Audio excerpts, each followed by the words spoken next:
Baking some cookies. What kind of cookies, rude monkey?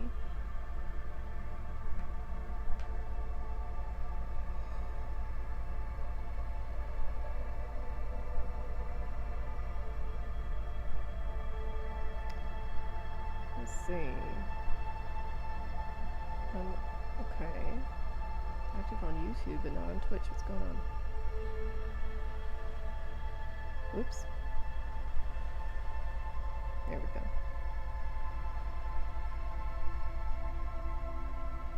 There we go.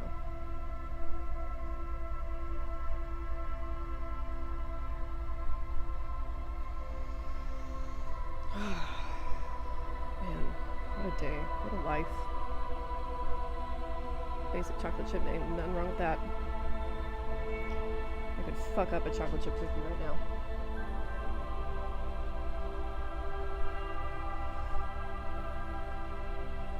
I'm doing a lot of snacking lately. Kind of expect everybody is. I would expect right now is a pretty serious eat your feelings kind of time. At least for me. Which might be a little unwise. I think it's sort of counterproductive. Not unlike drinking your feelings or doing lots of drugs, which I don't do. Only moderate amounts of drugs for me, thanks.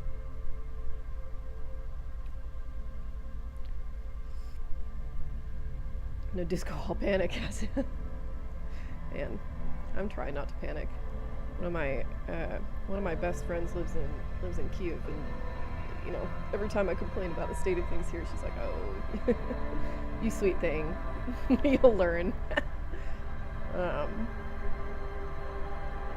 But yeah, it's like not easy to feel good about things right now. I find it very, very difficult to work. Very, very difficult to write anything, which sort of begins a kind of a feedback loop where I feel bad when I'm not writing stuff, and not writing stuff makes me feel bad, and feeling bad makes me not want to write stuff. So that sucks. It's like, you know, I want to make some videos, but first of all, I don't believe in I don't believe in like the, you know, the next Lord of the Rings video is all about, like, you know, how in shitty situations, in horrible situations where resistance is required and strength is required and courage and whatever, like all your courage comes from, it must come from trusting that everybody else is doing their part, you know. And first of all, I think that's really under, you know, doing my rewatch of LOTR right now. It's the best. So yeah, that whatever courage comes from whatever resistance you're a part of has to come from believing that, trusting, having faith that everybody else is doing their part. And I think that that's really difficult right now, first of all, because we live in a I mean, really, it's one of the side effects of capitalism, right? That, like, we're all told that we need to be absolutely everything, just us, all at once. You know, this is a system that has no use for anything that can be only communally made, unless that communal product is profit.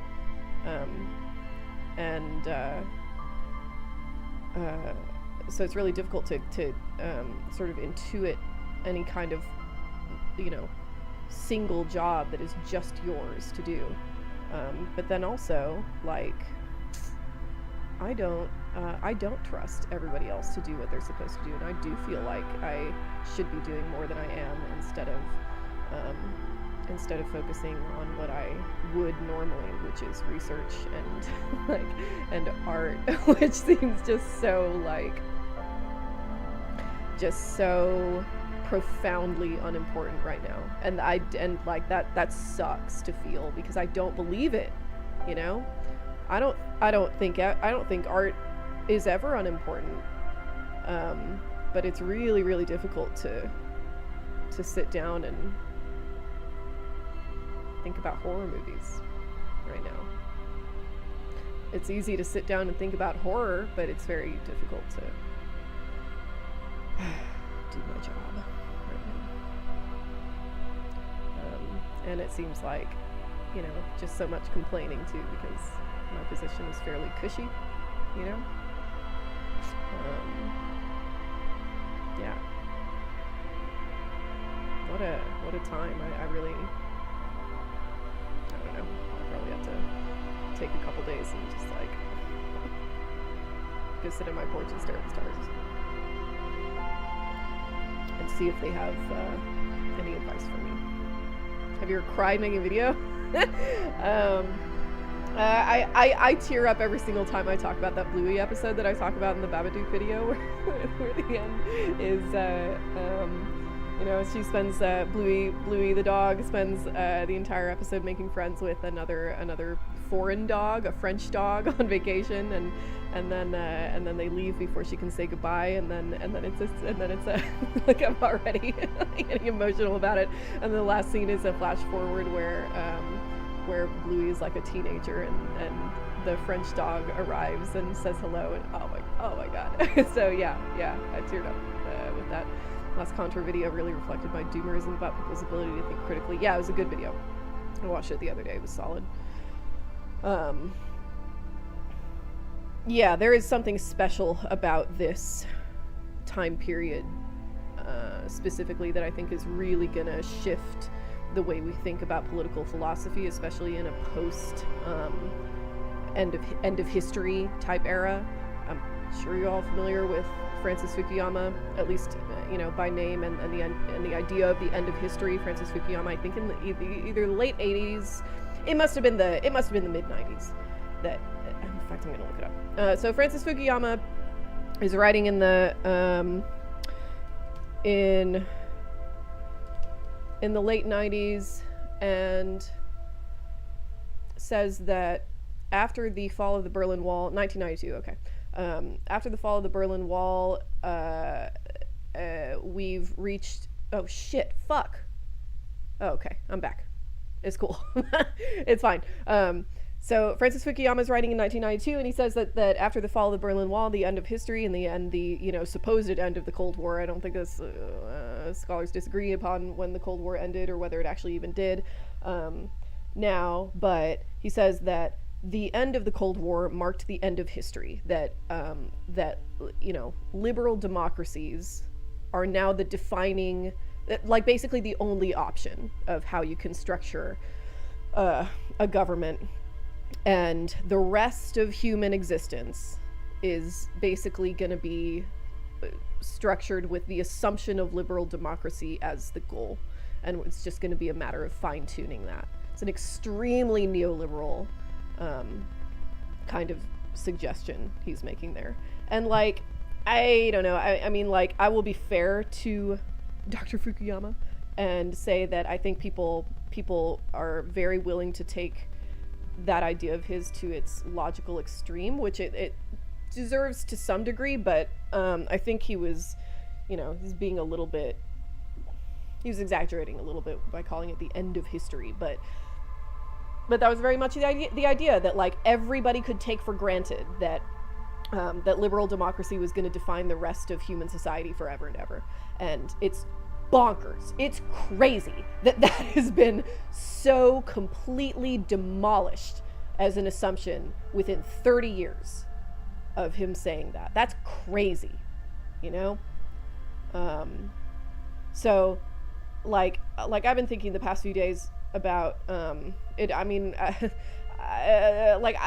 I'm friends with a few of my old film professors, and I see them sometimes sort of being kind of depressed about how unimportant film is now, how like film is kind of done, and like the art of film is I mean, it's not over, but the American film industry is finished. You know, it's not recovering from this. It's over for us, and that itself is a huge upheaval of the status quo, because the American film industry was so important to our soft power in the post-World War II era. Like when everybody else's film industries were demolished, the United States really filled in the vacuum there and created a lot of our cultural influence through the film industry, and that's finished, you know, like what's the last good thing Disney made?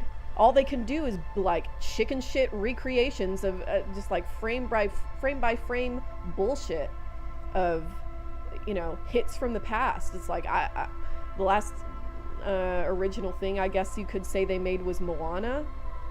I haven't seen Moana 2. I'm sure it's fine. But like, oh my god, like everybody hates Snow White. Hates it. Nobody likes that movie. I have not to date seen a single positive review, like, you know, conclusively positive review of that movie. The trailer for Lilo and Stitch looks like dog shit. It's bad, you know. Andor's good. I hear this most recent Star Wars show is fairly good also. But like, these are things that like you can't make that kind of like blockbuster level production unless you have already some solid brand integrity to your studio, and they're just losing it. It's like they're intentionally demolishing their own like creative reputation film by film. It's fucking insane. It's insane. Like it really truly is as if they were taken over by venture capitalists and, you know, had a hostile takeover of their company and are just being like, you know, having their innards scooped out until there's nothing left but an empty husk that they're going to sell for the lowest bidder or just dissolve entirely, just like Joanne Fabrics. You know? Rest in peace. Okay. I'm gonna start believing ghost stories, Miss Morbid Zoo. You're in one. Ain't that the truth? Blue is Australia's greatest export. Yeah. I mean, blue's the perfect example of, like, you know, of how the complete cultural vacuum that America, that the United States has introduced to the world completely it's just so crazy that our departure from international cultural life and indeed like just any kind of political intelligence or wherewithal, that all of that was voluntary. That's bonker. Like that, I can't get over what an insane self-own all of this is. We didn't have to do this, any of this. It's crazy. It's crazy. Like we could put, like, given the geopolitical situation that I wrote this on Blue Sky. If anyone, you know, came from there, it's been Blue Sky has been good for expressing some of my thoughts about this, I guess, now that I've got such horrible writer's block. But like, the geopolitical hand that this administration has been dealt by the past 80 years of political interaction between us and the rest of the world means that we could put anything we want on Greenland. We could ask anything of Greenland, and they'd do it. We don't have to do this. We don't have to take over Greenland. That's so stupid. We don't have to do it. Sorry. It's fine. It's okay. It's okay. They'll all die before me, so that's all right. Of natural causes, I mean, or unnatural causes, but I'm just trying to cover my bases. I certainly won't be a part of their ultimate demises, but it'll happen before me. I mean, if there's a God, I thank him so much for making me younger than all these assholes, so I can watch them all die. You know, I mean, you know, if this administration gets to oh shit, oops. Sorry, I accidentally played a video, oopsie. Oh yeah, I was playing a video accidentally about Elon Musk expressing after a week after saying that empathy is the sort of like bug in human civilization that we have to get over, apparently showing complete empathy, real moral feeling to Tim Walz making fun of his falling stock price. That's all he fucking cares about. I don't know if anybody saw Ashley St. Clair and her. I mean, God bless Elon's former partners for, you know, having at least a vestige of a spine and calling him out on the on his evilness. It really is like all of these people in this administration just sit around day by day coming up with the most evil possible policy decision and saying, let's do that. It's it's actually bonkers. Oh yeah, that's what I was getting at, that like all my professors are sort of depressed about, my old film professors are sort of depressed about how there's really nothing to talk about with film right now because the industry is fucking dead. But I think that's interesting in itself. I think what's happening is that all of the like cultural standards that we've been building as a country in film, the United States really is a country, kind of like LA is a microcosm of this as a city. LA is very much a city made in its own image. LA is a city that is like basically completely defined on images of LA in pop culture, which is like kind of interesting in itself. But I mean, it's also pretty deeply dangerous, I think. And I think that the United States is a sort of meta version of that, where like we have no real identity. Our identity is just, a copy of a copy of a copy reproduced through pop culture, and now it feels like the only kind of authenticity we have in this country is for people to copy pop culture to the letter with no shame whatsoever. Like I think it's gonna make some real genuinely, like, once we get out of this, however this ends and whatever, if there is any kind of like film scholarship after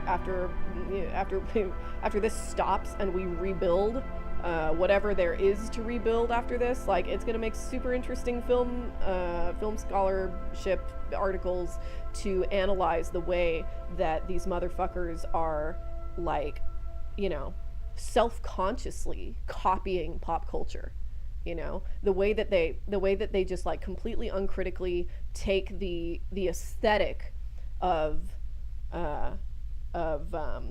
post-apocalyptic what's the word I'm looking for, sci-fi, yes, but like the Blade Runner aesthetic, and being like, that's cool, let's do that. And then also like putting themselves forth as self-conscious villains of that world is insane.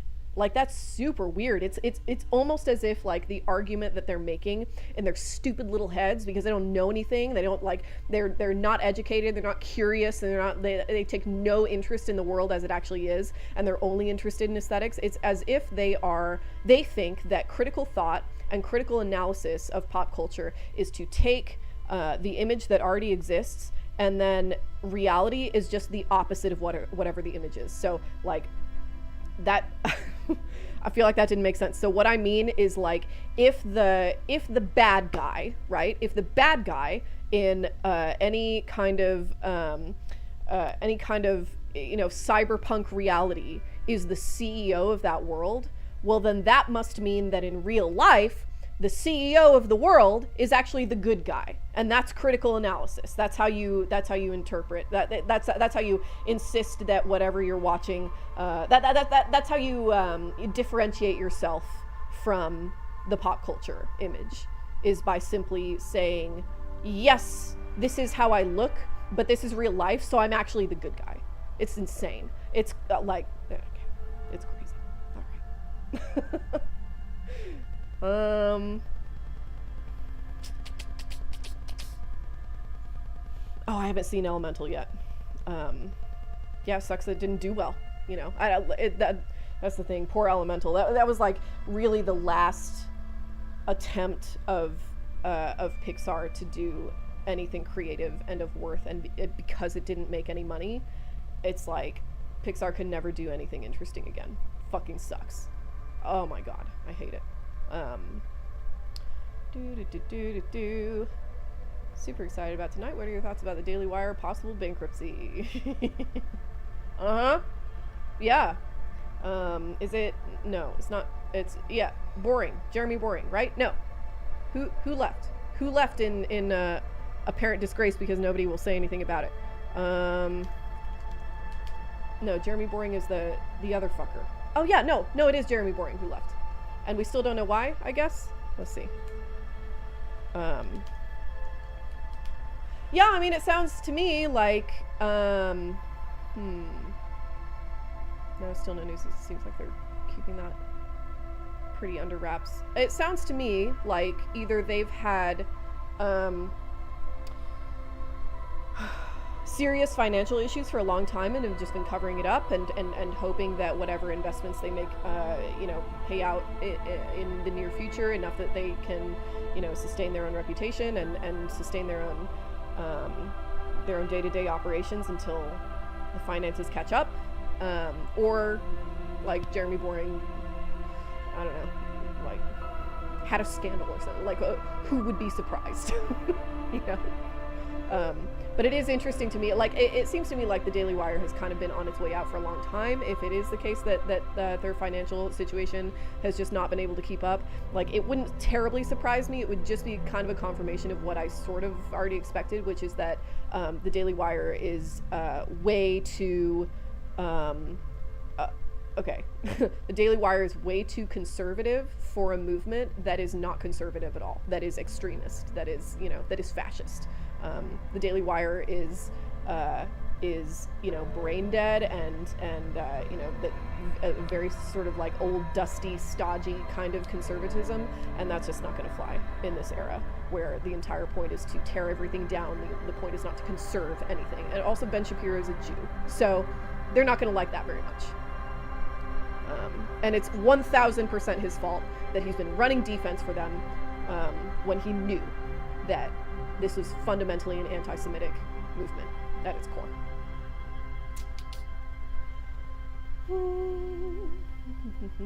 As a Jew, I personally think the Daily Wire has allowed people like Ben Shapiro to have too loud of a voice and far too multi-voiced community and culture. Yeah. That seems like the case for a lot of,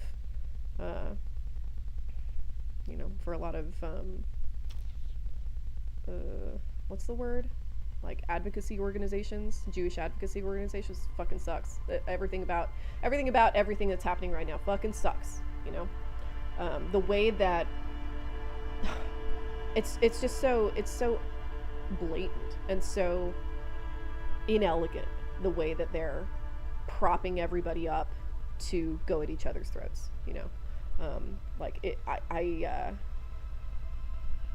It is simply the case that that right-wing Jews and right-wing Jewish organizations have more of a voice right now than left-wing Jewish organizations. But the way that the sort of cultural tradition in this country is that you can't say anything bad about anything Jewish. Even now it's like, oh, I don't want to like step in the step in dog shit, I think Jews are great. Fuck. The guy who greenlit all the remakes just got fired. Is that the case?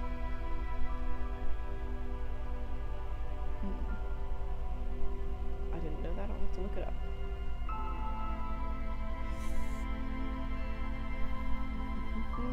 I think Trump wants America to be the largest country in the world. The thing is that America was already the largest country in the world.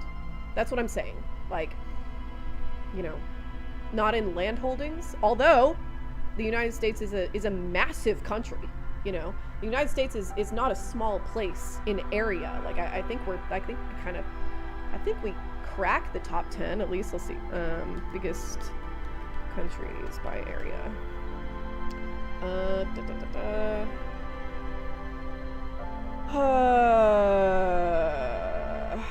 The United States is, it seems like it's a really close tie between China and the United States by area. Like, imagine, we talk about China as being, such a massive, huge country, which is weird. It seems like, but I guess that's part of the point of making the United States seem like a scrappy underdog, that we talk about China as if it's, and Russia, as if they're both some massive behemoth, where when we compete in size, absolutely, just by land mass, but culturally, no fucking question are we the biggest country on the planet, and that's not going to be true for long. Not now. Like we've been declining in cultural influence for the past several years, but that's going to take a like precipitous like leap off a cliff. We are finished culturally. Our influence is going to be negligible. The entire point of funding things like USAID and all the things that conservatives think are so fucking silly or whatever, like funding art movements and political movements in other countries, is to make sure that we are the biggest country on earth. Trump doesn't need to make this the biggest country on earth. It already fucking is. Like, oh my god. Mustard going on Hassan. I didn't see that. Complaining about Musk wanting to earn or trying to carry Musk in games. Lord. So I don't have enough time to check in on those kinds of interviews or whatever, because I'm just too busy refreshing my news app and Blue Sky. It sucks. Like I don't want to. Why? I don't want to be like this.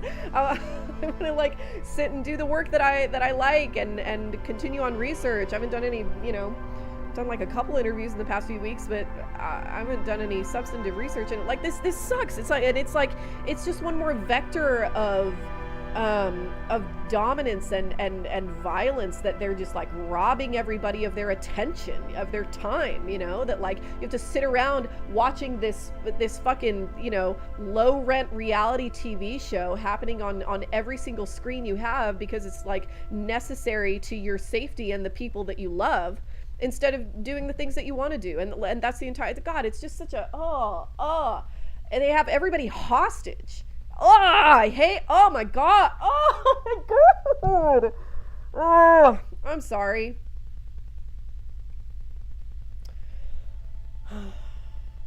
As Baudrillard would say, LA is a simulation, there is no reference. Yes,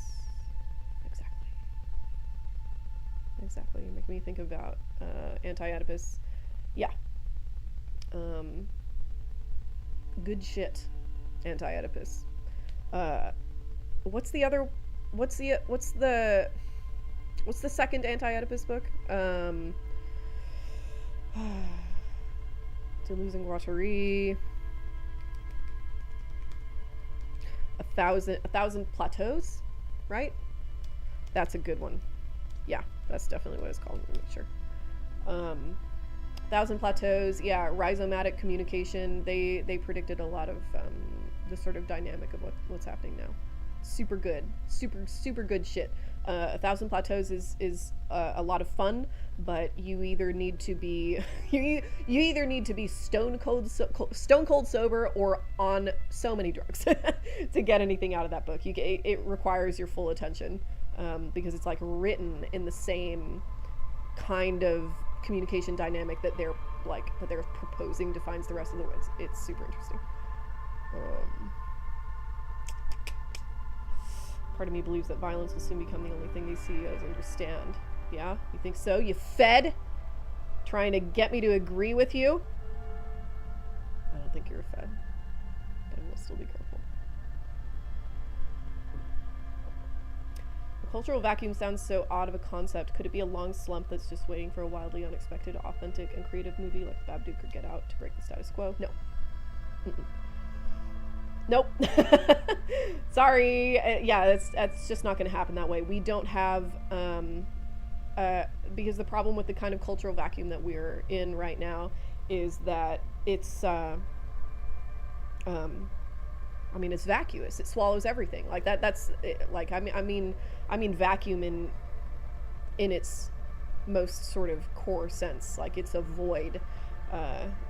We don't know who we are, and we're sort of in the beginning of a process of figuring that out, and we just don't have the time or energy or wherewithal to think about to like recognize ourselves, even if it were to appear,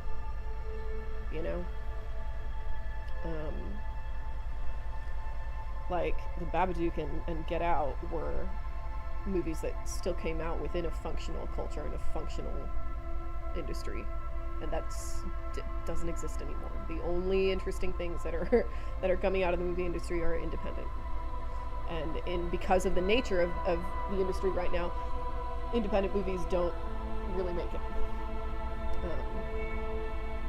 They will not be accepted into the status quo such that they can be seen to interrupt it, if that makes sense. He's watched some of the therapist videos on Elemental.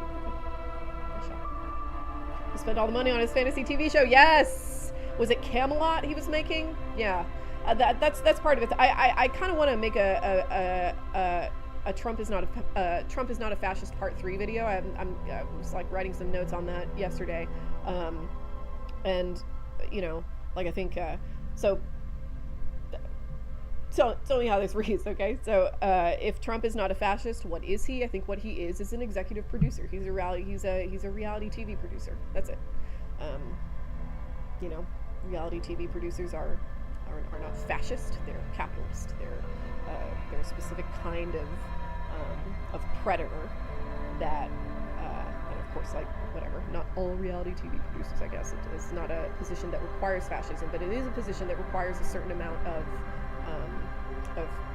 predatory behavior. I think, you know, you have to want to exploit people to a degree, and I think that, like, obviously that dovetails with a lot of fascist intent,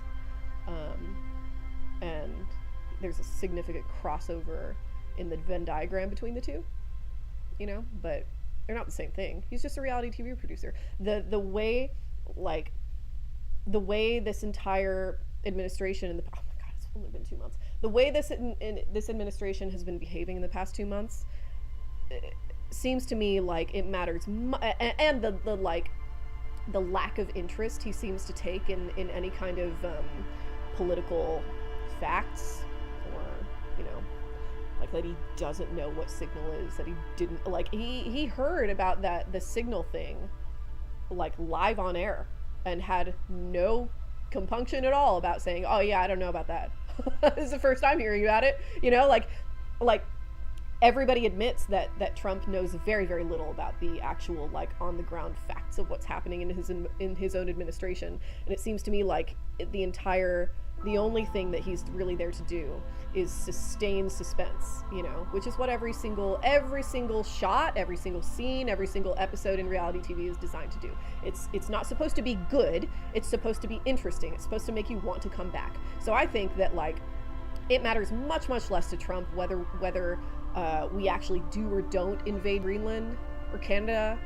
Like, I get the feeling like he'd be okay with either option as long as it gives him good ratings, you know, as long as it's good TV. That's what he's concerned with, is whether it's good TV.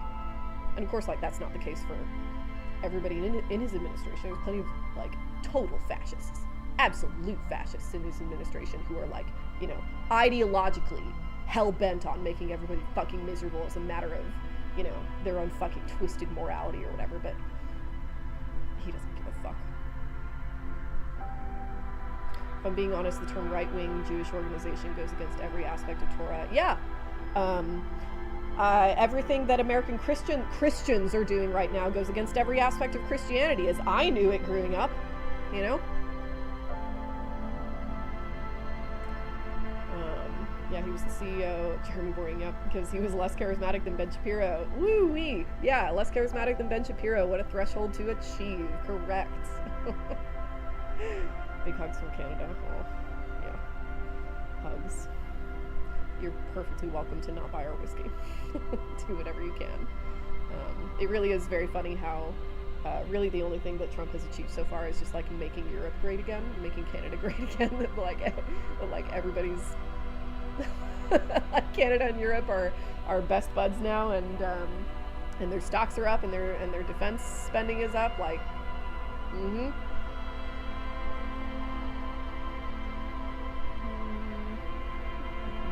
yeah, so dumb. We had all the benefits of empire without the cost of it. Yeah, it's crazy. But I think this is ultimately the thing that will be important for future political scientists. That that will become the story of America. You know, that, like, we had everything, and we lost it, not because somebody took it from us, but because we like couldn't colonize anywhere else. We had to colonize within. And that was just like the thing that made it all collapse.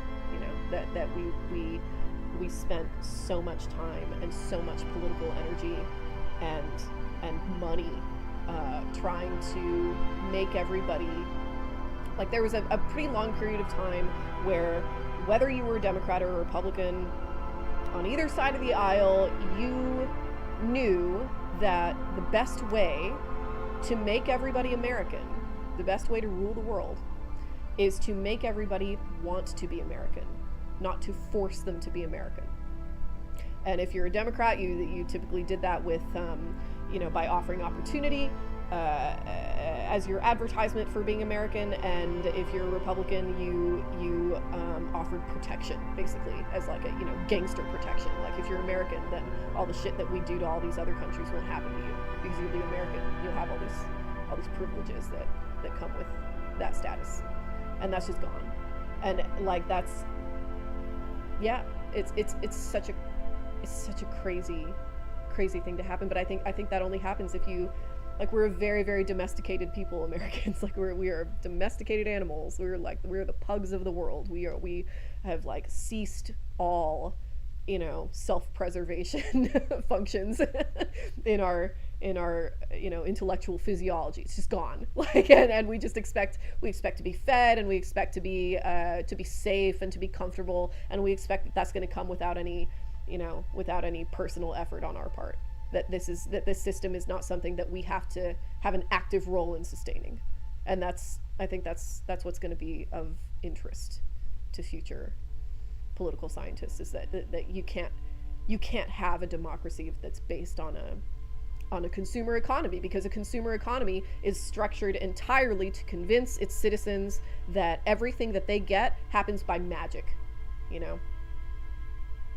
And once you have a bunch of citizens who think that everything they have happens by magic, then they are, like, constitutionally incapable of understanding anything logistical about the world. And if you remove that from people, then they will no longer be able to participate in a functional democracy. They won't know how. And so I think the core argument happening in real time right now, even though neither side, I think, has sort of like caught on to this fact, is that the far right, the fascists of America, are arguing that people's inability to participate in democracy right now is inherent. That it's just proof that we were never able to participate in a democracy, and we need to be ruled, you know, by people who know better, by an elite. And the failure of the Democrats is that they refuse to disagree with that.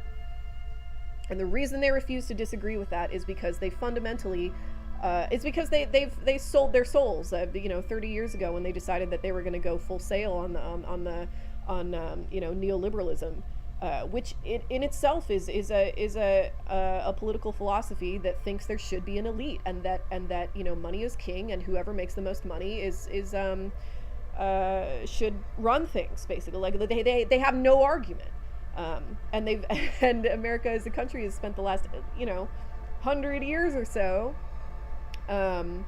making sure that it's like social taboo to suggest anything that could even smell of socialism, you know, or any kind of communal activity or policy, which is bonkers, because like everything Americans love about living in this country is a socialist policy. That's what Social Security is. That's what Medicare is. Like the 50s, you know, the post-war society that everybody is so nostalgic about. Like, I mean, it's a pretty common talking point, but it's a common talking point because it's true. It's because there were a lot of social welfare policies, you know? That's a fact. That's not, like, and it's insane that the Democrats aren't claiming people like FDR and saying we need to do that again. The only person I've seen do that, the only two people I've seen do that, even though they, have their own faults or whatever, are Bernie Sanders and AOC. They're the only people talking about how we need a New Deal, how we need to be a democratic socialist country. And I don't even necessarily agree with that. I'm an anarchist. I think that there should that formal government is something that that's ideally like sort of a step to creating a sort of like global culture where we understand each other as being sort of like common participants in the world and no longer need things like nation states. But we're not there yet. It's fine. Like I will settle for a functional democratic socialist country like they have in Europe. Why can't we do that? Why can't we do that? There's no excuse.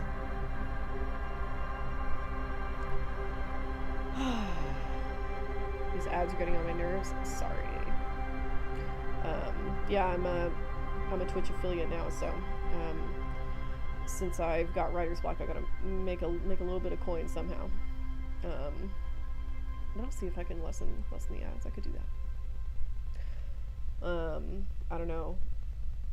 I haven't looked at how often they're appearing on my stream, so maybe that there are too many. Watch Jesse Gender's latest essay. Thought it was a masterpiece. Gave me hope. Okay, I will. I need to reach out to Jesse Gender about an interview. I think they do. She. I don't know her pronouns.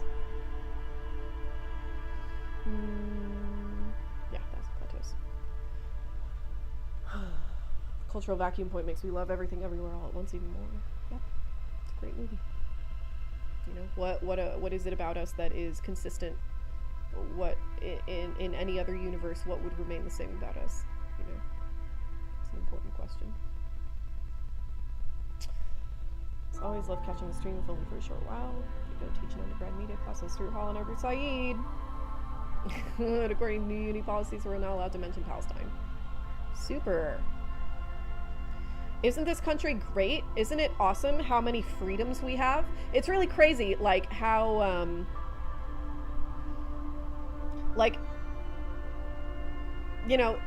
the only thing that, for a pretty long time, the only, like, truly good thing about America, the only thing that we had for other people to aspire to and look up to is higher education. And now that's fucking gone, too.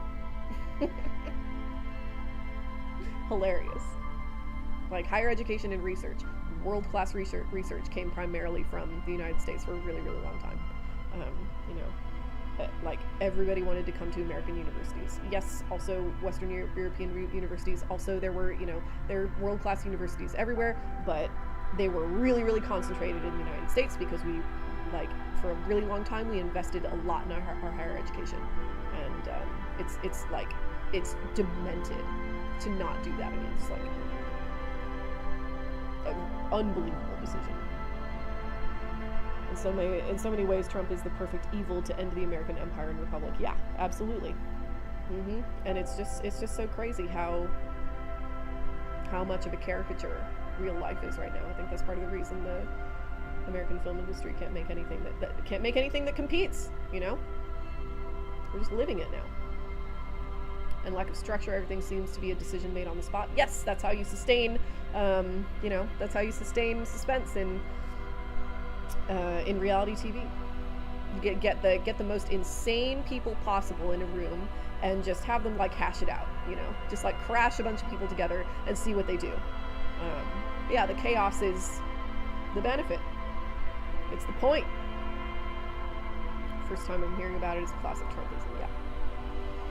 Can't wait for the April 2nd tariffs to blow the economy apart. I wonder if he'll go through this time. It is, 3 is a magic number. He may actually commit. Who knows? Excuse me. My mic seems significantly quieter than music from the game. I'll turn down the game. Okay, that should be better. I'll turn it up when I actually stop ranting and start playing. There's basically zero American alcohol at the liquor store when I went last week in Ontario. Good. That's good. retaliation was brutal. Some US producers called it disproportionate. Fuck off. Disproportionate. Like, this is, you know, the other end of this is that everybody in the Trump administration, because they grew up on, you know, all this American TV and all this American myth making, like, it's like, and MAGA too, it's like they think that, they literally think, I think that they're the protagonists of reality, you know, and the way that like it's like they just apply movie logic to everything that they do, you know, like they think that it's like I mean, it's hard to tell how much of this is just like kleptocratic nonsense and how much of this is true belief, but like it really seems like they're sometimes just flabbergasted that anybody could take offense to anything they're doing, where it's like, you know, you can come up with the best policy deal possible, and if you're an asshole about it, people will take offense and they will say you're being rude and not like you anymore and not want to be your friend anymore and not want to support you militarily anymore, send all their people to die in defense of you anymore. That's how it goes, you know? That's how it is in real life. That's how it is in politics. The reason they think it shouldn't be the case anymore is because that's not how it is in business. In business, everything is fucking underhanded and, you know, and shitty. And that's how you make money, is by being underhanded and shitty. And so, you know, when they talk about like running government like a business, that's what they mean. That people shouldn't be so emotional about it. Go fuck yourself. We become domesticated because we've been indoctrinated into not caring unless the issue's on our front doorstep. Yeah, of course. Absolutely. Because they don't see a problem with the dynamics of power. They think everything would be fine if they had the power. Yes, correct. But like, I think what makes me so sad, what makes me, you know, what depresses me so much about this is that like I mean, like truly, I've never been more of a patriot. Like these fucking traitors, you know? We don't do kings in this country. Above all else, Americans don't do kings. That's the only thing that we ever introduced to the idea of Western civilization, you know, however you want to define it. Like the idea that a country can be ruled by its people and not kings. And even though that's never been the case here, and you know, we have never been ruled by the people actually. And it's always been an oligarchy, and it's always been, you know, to an extent, it's always been ruled by some kind of elite. It's always felt more or less like we were going in the right direction, and that like cute little America might finally, like, you know, figure its shit out, and we may in fact someday produce a functional democracy. And it's just like, because our entire constitution is based on that idea. It's the idea that like, you know, most democracies in the world modeled their constitution after ours. Certainly most New World democracies, you know. And there's a reason for that. It's because it was a really appealing idea. So yeah, I mean, it's just like wildly disappointing to see so many people, you know, be like, you know, I think maybe a monarchy is what's best for the USA. Go fuck off, dude. Get out of here, you fucking traitor. God. Oh my god. Okay. One benefit of having Patel run the FBI is that he's probably too stupid to run effective COINTEL programs against leftist groups. True, but the way things are going, they might just deport them instead of infiltration. They can't deport everybody. That's the problem. They can't deport everybody, you know? Part of the reason they're putting so much focus on deporting the people that they are deporting is because there just aren't enough people to deport, you know? They'd have to start deporting people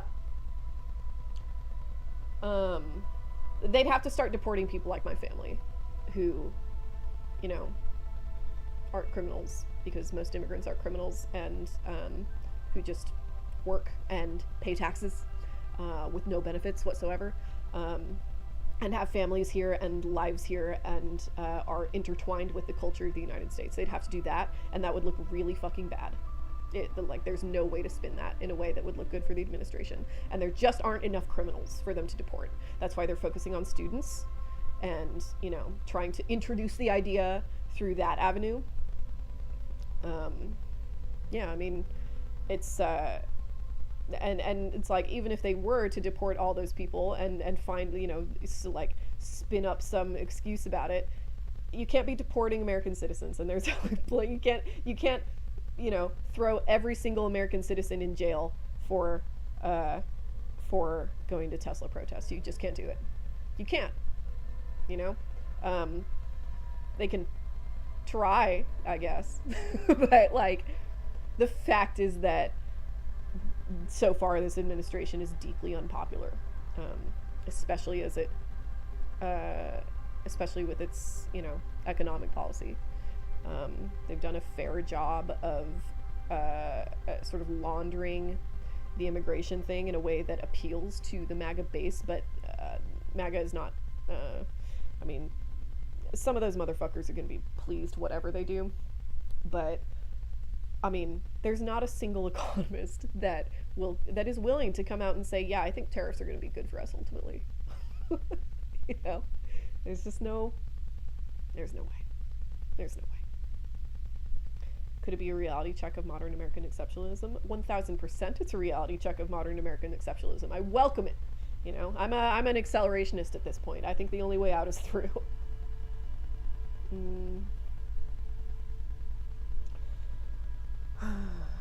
American exceptionalism has become being the exception from good ideas. Yes, that's how Oklahoma has been running itself ever since I was a child.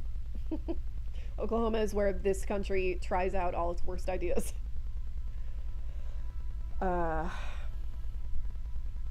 Fundamentally, American culture made it very easy to not take a structural approach to reality. I assume you mean. Yeah, totally. Instead, sort of free associate different bits of half-assed symbology and perceived intent into irrational frameworks. Yep, and then we call that research. We call that critical thought. It's fucking stupid. This is what happens when you don't invest in your own country's education. When you don't invest in your own country's education and then tell everybody, well, that's what the internet is for. All the information's on the internet. Go find it yourself, you fucking rube. I think the problem, like, I also think that we haven't really figured out what kind of education system would work. Like, what would be better? What kind of education system would be better? And I think the reason for that is because we're still, like, ultra focused on this idea that education is where you sit down and you learn facts, and the facts are what matter. The facts are not what matter. The facts do matter. It's important that people, know the carbon cycle and shit. Like, yes, that's good. We should do that. We should teach people facts about science and math and art and literature and all the things that you learn about, about writing and like all the things you learn in school. Yeah, that should be a focus. But I think we've forgotten, or I guess never learned, because we never had to, because it was already like built into the system. We have not learned that the benefit of school is not only facts, it is also participation in your society. Like, it's civic instruction through example. That, like, it's important that we send all the kids to a place where they learn how to be a human being, and you can't, like, the reason the internet is not an acceptable proxy for that is because the internet cannot teach you how to be a human being. Only other people can do that. It has to be a participatory process. Education does.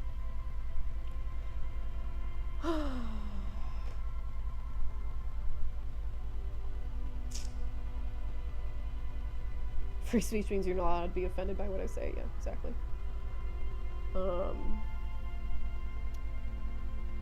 Giving us too much credit for the no kings thing. That's the entire origin of this country. Like, however many very, very serious, criticisms that everybody can have about the United States and its hypocrisy and its violence and all the shitty things that it has always done. It is the case that the United States was founded upon divestment from a king and the establishment of some kind of representative democracy. That was the point. Like, that it's not and not that I'm saying you think it is, but it certainly is not romanticist to suggest that the founding fathers were, like, pretty sincere ideologues who had some kind of non-monarchist potential in mind for this country. That's what the United States is about, fundamentally. Wonder if the left, sorry, I didn't finish your comment. I wonder if the left should embrace some kind of American exceptionalism, even if it's just exceptionalism. I don't think it should. I don't think that's, I think the right approach is to just argue for caring about your the people in your country. That I think that the left should be arguing that it's fucked up elitist propaganda to say that Americans should only trust each other in so much as they can benefit from each other. No, that's never been the strength of any country. The strength of any country is always based upon how much altruistic feeling the citizenry has for each other. You have to want to take care of each other if you're going to exist in the same country with someone. You have to.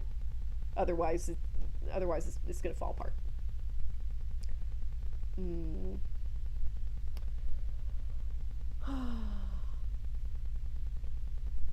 I don't care about looks like I just wonder if Trump declares martial law midterms or waits until his third term. I think martial law is in the future.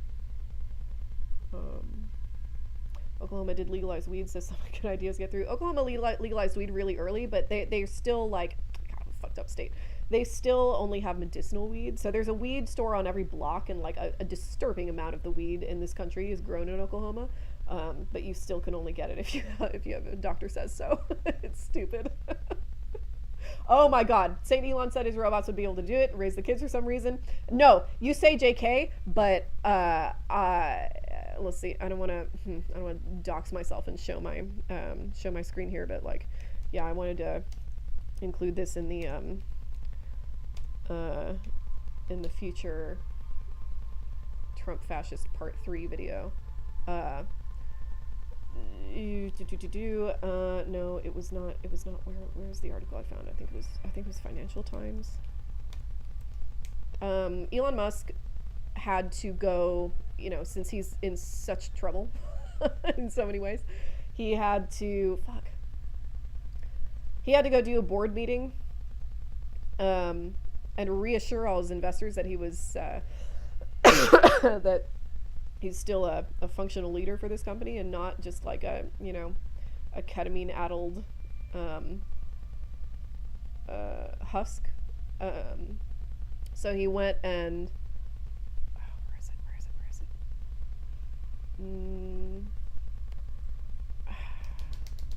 And so he did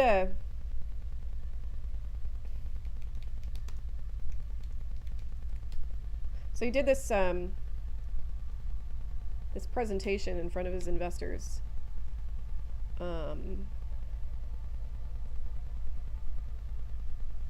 about the Optimus robots, the humanoid robots that don't work. We get a disco soon. Yes, I promise. I promise. We will.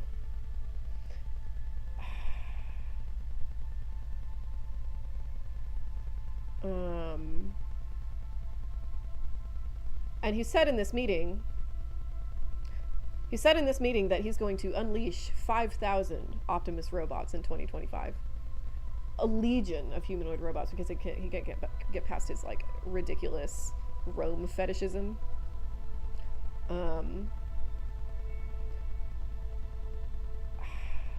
I can't find the article where they quoted him saying that he wants to see an Optimus robot in every single home. They're going to do all your chores. They're going to raise your kids. They're going to teach them, and they're going to make shit for you, and they're going to give you, I swear to God, like verbatim, anything you want. That's what the fuck are we doing? Anything you want. Like they're so out of ideas. They're so out of any kind of, even the suggestion of any kind of innovation that's what they're left with. Is just promising people that if they just put them in charge, they'll get literally anything you want. Go fuck yourself. Like anybody who believes that is a fucking moron. You know, you deserve everything you're gonna get if you believe that. You deserve to be crushed under the heel of a fucking boot. You know, grow the fuck up. God. Rome's democracy was founded on divestment of their king too. Indeed, yeah. Dan Olson's The Wall video. I love that video. Made an interesting point between the two philosophies. Intention for education, yes. Philosophically to improve human condition, and industrialists to support the market, yes. It seems the latter is all the right cares about. No, the latter is all the right cares, and there's no seems about it. That like they say straight up all the time, like that the point of education should be to get a job, to participate in the labor economy. That's it. That's what education is for. Okay. On a brighter note, favorite food. This may be a weird one. I really like crab meat. Delicious. I've been really on the mushroom train lately, and I've discovered that that lion's mane mushroom has almost the exact same consistency as crab meat. It like takes up flavor really well. Oh, it's so delicious. So anyway, yeah, crab meat and lion's mane mushroom. What could be more Disco Elysium than discussing the Elon crypto fascist ruining simple joys like cryptozoology and Revachol? Okay, they just want slaves. That's correct.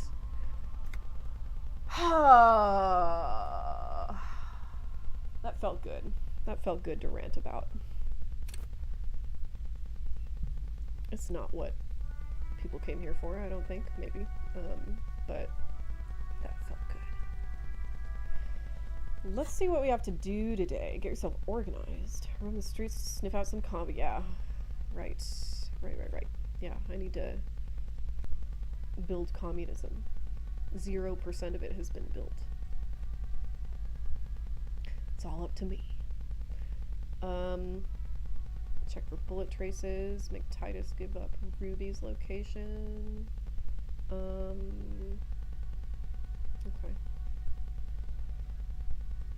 Alright, we gotta go look at everything again. Looks like. Oh, we didn't take that thing back to Suna. Let's go do that first.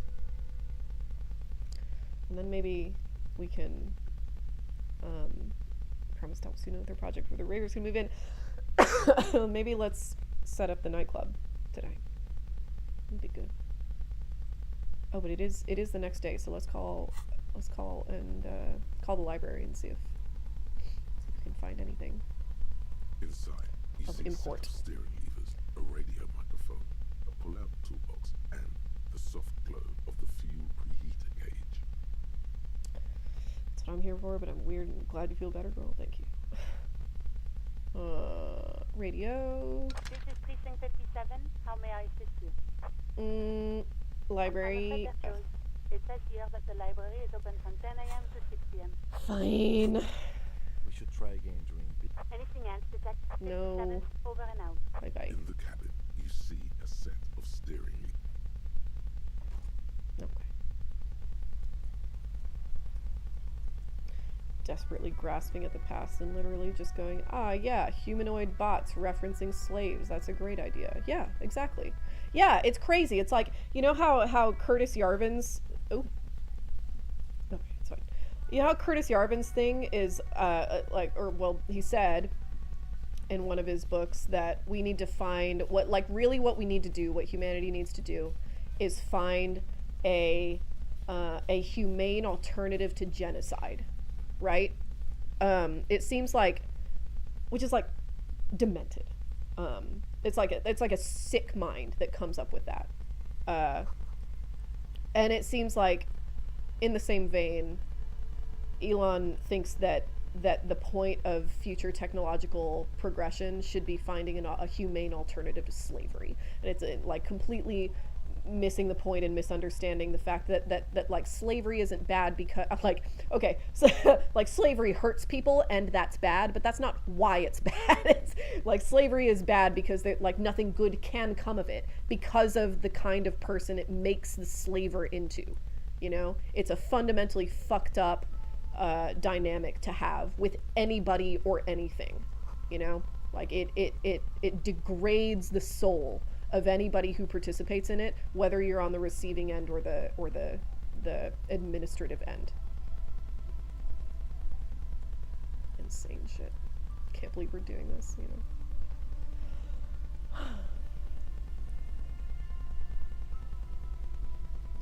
Okay, to remove sound of tab. Yes, okay. Okay. Should be better. Where are those little hooligans? Are they north? I think they must be. Good, Jim. Thanks for the stream. Have a good workout. You mentioned accelerationism and anti-Oedipus. How familiar are you with the Cybernetic Cultural Research Unit? Not at all. That sounds like a...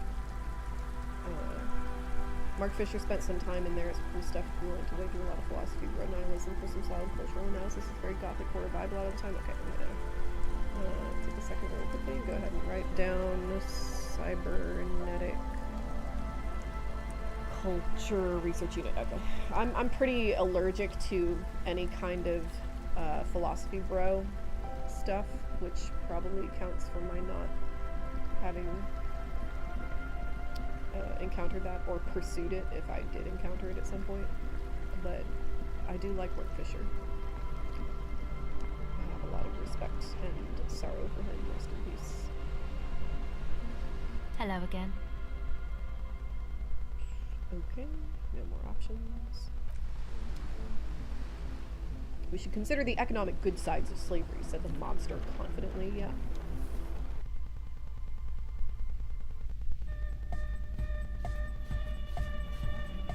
Hi again. So, how are things going? Goodbye, officer. They are not. They are not good. We gotta go to the church first.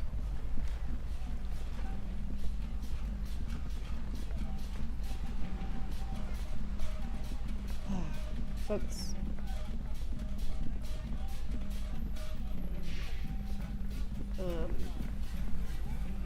But yeah, it's like I can't imagine anything less like the problem with Christianity, the problem with a lot of religions is that they tend to ask their adherents to accept command and to put forth obedience as like an inherent virtue. But like I don't think that's not a problem with spirituality or religious beliefs in themselves. That's a problem with how they tend to be translated to cultural adherence, especially since the masses of religious organizations tend to be fairly undereducated and in fairly dire economic straits themselves. But like there are slaves in the Christian Bible, but like Christian theology is pretty clear about the way you should, respect people's autonomy, and like to greater and lesser extents depending on what sect you're discussing, but like the idea that people should be slaves, there's nothing Christian about that, nothing at all. Future reference when you stand in front of the church, you can fast travel. Thank you. Yes, what is it? About the offsite copy you asked me to bring. Yes. Here it is. Thanks. Looks like it's the one. What's gonna happen now? Now I'm going to print it out to see what's left of it. Wait. No. That's dangerous. She shouldn't do it. Why? What are you even hoping to find? I have a theory. Lintel was able to divine the location of the anomaly from this broken copy. I want to repeat their calculation, only this time with better equipment. Watch. What The paper starts filling out with ink, soaking it in a gleaming blackness. Not a single line of data stands out. Now what? Sona doesn't reply. Her hands running over the printout. She's looking for something. For her morning star. Eyes scouring the millimeters.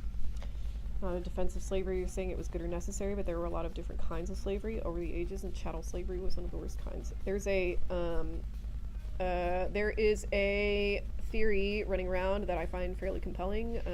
Unsurprisingly, David Graeber has written on it that racism was basically invented in order to justify slavery. That the difference in the slave dynamic in like places like ancient Rome or whatever were completely different than any kind of chattel slavery. Like slaves in ancient Rome were subject to the wills of their masters, but like there was no idea, there was no thought that like that made them lesser people. You know what I mean? Like slaves could read and they could write, and like a lot of slaves were well-regarded philosophers and whatever. Like there was always the idea that if you were a slave in ancient Rome or ancient Greece, you could someday be freed, and you know, Roman slaves could buy their freedom. Exactly, yeah. And so, you know, once colonialism started and they started bringing back slaves, a bunch of people in this, you know, lower classes of Western Europe were like, well, hang on, because like, what's keeping you from making me a slave? If this person can be a slave, how is it that I'm not? You know, and so they had to come up with some kind of, oh, it's because they're different skin color. Like, look, they're just different from you. You know, these are people. These are not really people. Like, these are a certain sort of subhuman that we can scientifically justify as destined or particularly adept to being a slave. That's just how they are. You know. So. Here, I found it. But yeah, fundamentally different. Where? Hold on. Turn up the game audio a little bit.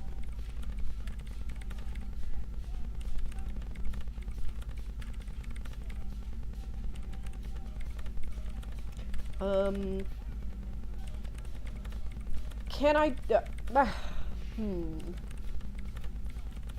You know, if this was Fallout, this would be like a life and death situation, and my decisions here would either result in her absolute demise or save her life. I'm gonna try not to overthink this. Can I do anything? Shh. Just give me a second. I'm almost... I've never witnessed a programmer work before. done. I've got it. I found the location of the anomaly. So where is it? Where is your 2mm hole in the world? We'll start with, you did it. You found the coordinates. I found the coordinates. She's beaming. You can feel it in your heart. Great job. What makes you think this isn't a life or death situation? I don't know. It just seems like a world that's less interested in startling me that way. Maybe that's a unfair assessment. Where is it? Where's your 2mm hole in the world? There, in the swallow. Think you can help me again? It just seems more interested in philosophy than than violence, is what I'm saying. Do I have a choice? I need you to go move those water bolts for me. I need to double check my calculations.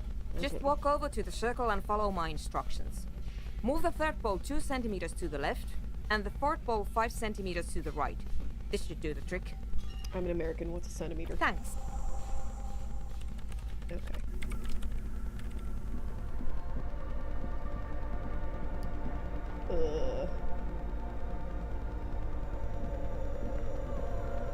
It's awfully silent again, as if someone turned off the entire world outside those walls.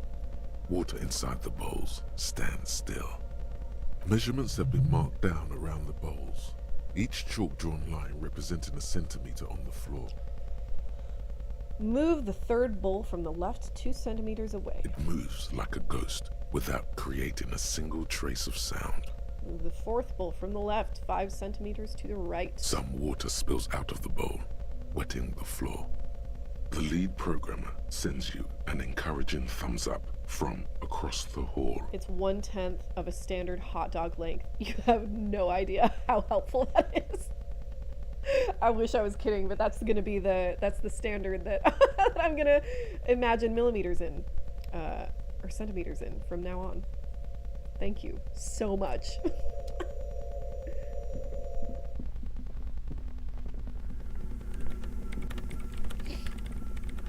Yes, what is it? I moved the water bowls. Great. Everything should be aligned now. Miss Know-It-All is hesitating. What's wrong? Yeah. Nothing. Now the only thing left to do is to unmute the headphones.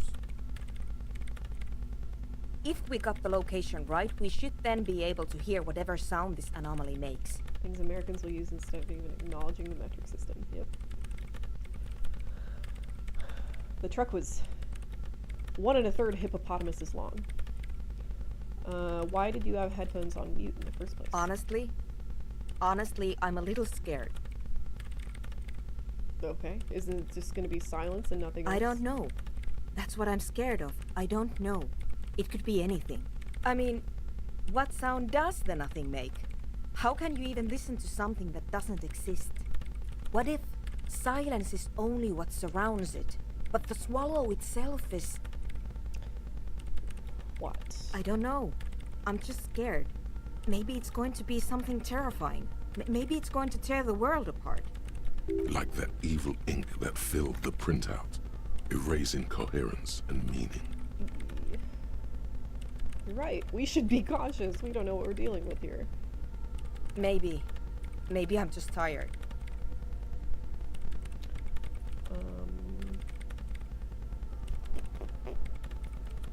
It's scary, but we just have to face it. We don't, but we could just walk away. But I don't know. Yeah. Let me see. You're right. Let's do it. The lieutenant takes a step back, and then nothing. Nothing happens as Sona Lokanen-Kilda presses unmute on her keyboard. Nothing but silence. You can hear some small animal cross the floor in the chancel. It's that quiet in the sanctuary. Use the metric system and Europe wins a couple of SEC championships. Can you hear anything? She doesn't answer, her eyes closed and brows knitted together in a state of deep focus, one hand cupping the headphone. Well, Damn it. did you hear anything? No, of course not. Nothing happened. Let's move on. Despite her fear, she was hoping for something extraordinary to take place. What do you mean nothing happened? Did you find the swallow? No. No. My hypothesis was wrong. According to this, I should have heard something if I got the coordinates right. Like I said, silence is only what surrounds it. But this is just another failure. Silence sounds like silence. That's all it is. You can try on the headphones. See if you can hear anything. But don't get your hopes up. Measuring weights and marmalade vats at distances and study. Silence is silence? You're sure there's more to it? This can't be it. You should have a listen. I will have a listen. Everything disappears. You are draped in silence like a drowning man staring into his puny little headspace. This is not gonna be good for my psyche. I can And tell. then the pressure changes. What does it mean? It feels like flying on an aerostatic, or when your ears pop, or like a subtle difference in the atmosphere, a weather change hanging in the air. What if the sound you're looking for is too low for you to hear it? Suna, what if we just need a better sound system? A better sound system? Alright, but where would we get one? Oh, I know a couple of hooligans who might know how to get a better sound system. Suddenly, a rhythmic beat permeates the walls, causing a small patch of decorative stucco to crumble onto the wooden floor. They should really allocate some renovation funds to this place. No. What they really should do is shut down the disco men for disturbing neighborhood peace. But they could help with the speakers. You mean the speed freaks? Mm-hmm. Of course. The speed freaks. They have a fantastic sound system. They do. And you think they would help me? They would if you wouldn't mind them moving in with you. I guess I could live through a week or two of peaceful coexistence. Sick. I'll go talk. Sure. Let me know how it goes. Thanks, officer. Mm-hmm. Bye-bye. All in a day's work for Super Cop. Where's Spider-Man? Spider Homie. Spider Essay.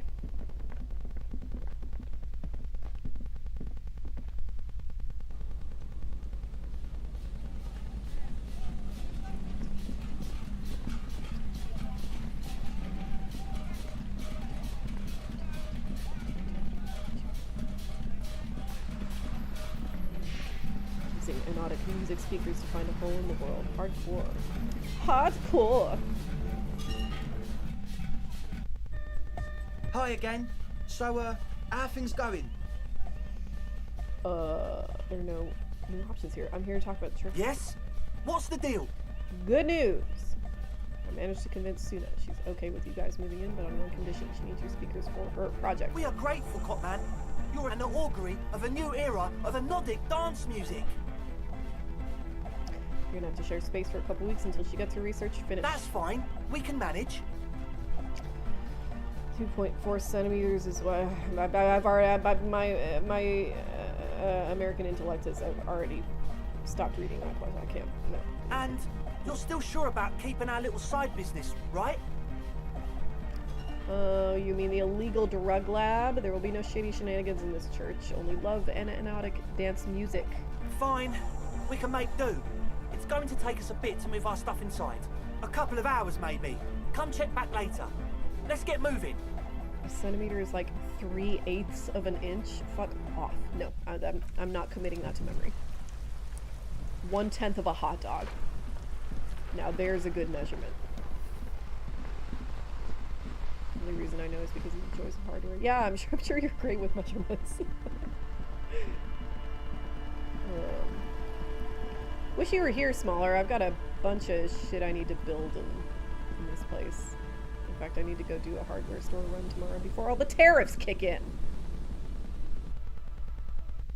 So fucking stupid.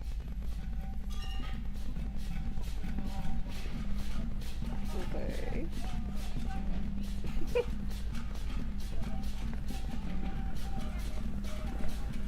Yes, what is it? How's the project going? I see your neighbors have moved in, but all I hear is anodic dance music. What? What did you say? I said, how's the project going? I can't hear you. The music is too loud. The project! How is it going? Oh, the project! It's not going well. Why? There's that guy. I need him to plug a 3.5 cable into the auxiliary input so that I can route the audio signal through the mixer into the speakers. Why don't you just ask him? He doesn't listen to me. He only ever seems to care about hardcore and Yekukata. A place to be, apparently. Okay, I'll talk to him and see what I can do. Maybe you can get through his magic rhymes. Let me know how it goes.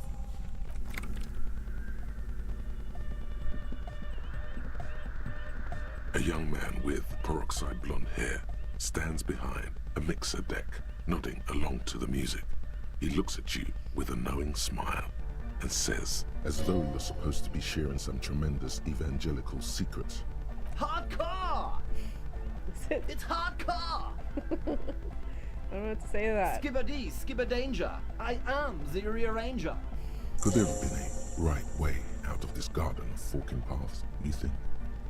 Factories here are laying people off because no one has any idea what's going on. Great! Love that. Are we great again yet?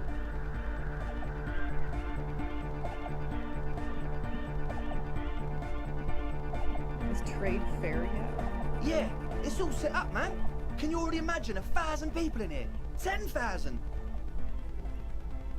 Ecstatic vibrations, totally transcendent. And I've finished setting up the new compressor too. Now the only thing left to do is the name of the club. Will you do the honours, detective? I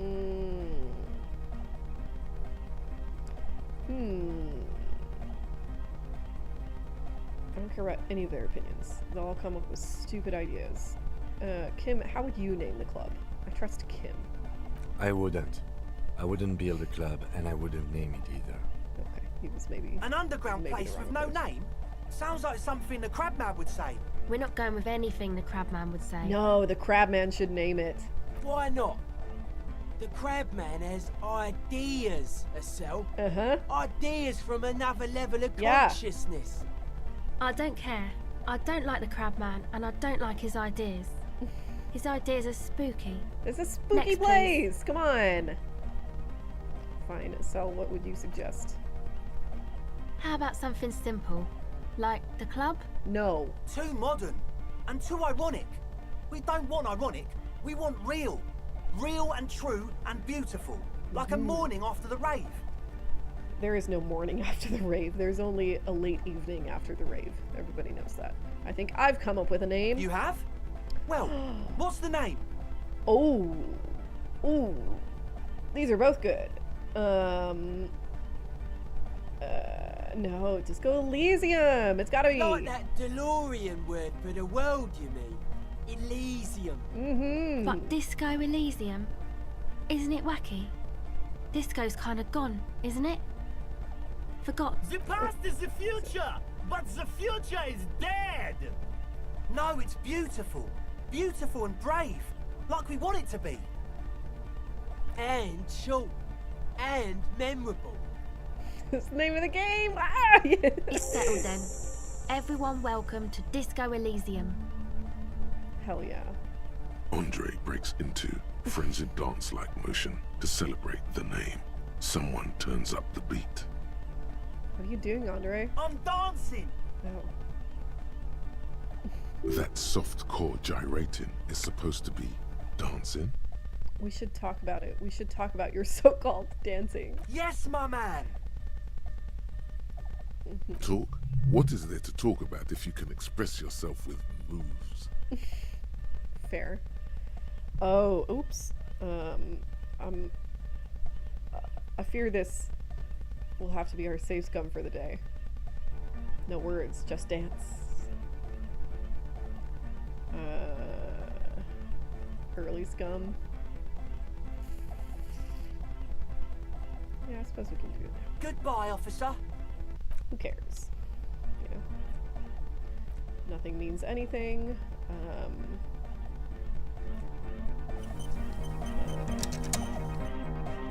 Oh, hey, man. It's good Donald to see Trump you. is the most iconic figure of the early 21st century, and I can save scum early if I want to.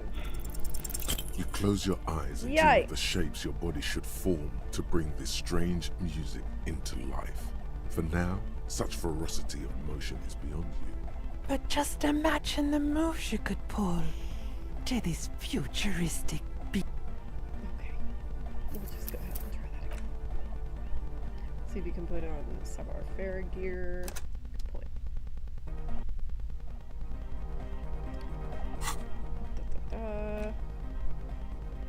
Interfacing electrochemistry, logic.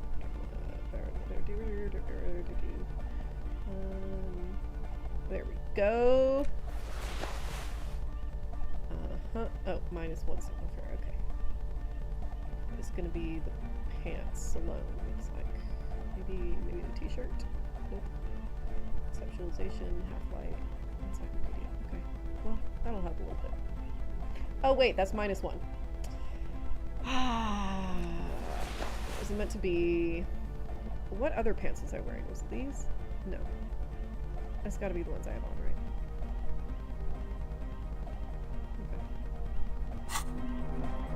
Okay. Hampton!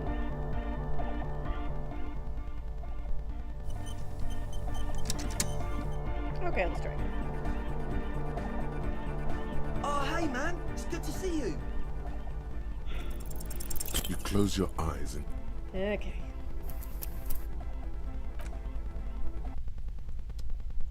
Well, how's everybody's day going? As we fail again. Oh, hey, man. It's good to see you. you close.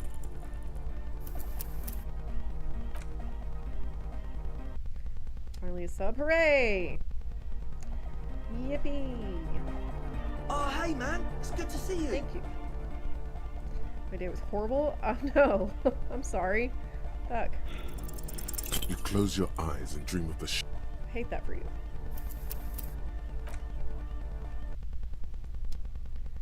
Doing production book work. Ooh. That's fun. Made amazing brownies from scratch. Oh, hey, man. That's It's always good to something to see you. celebrate.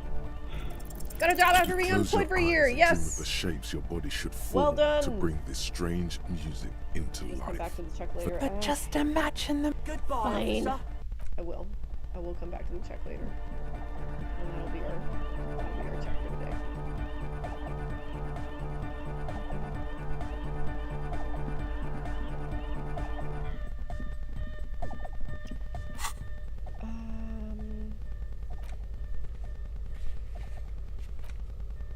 to though with the project.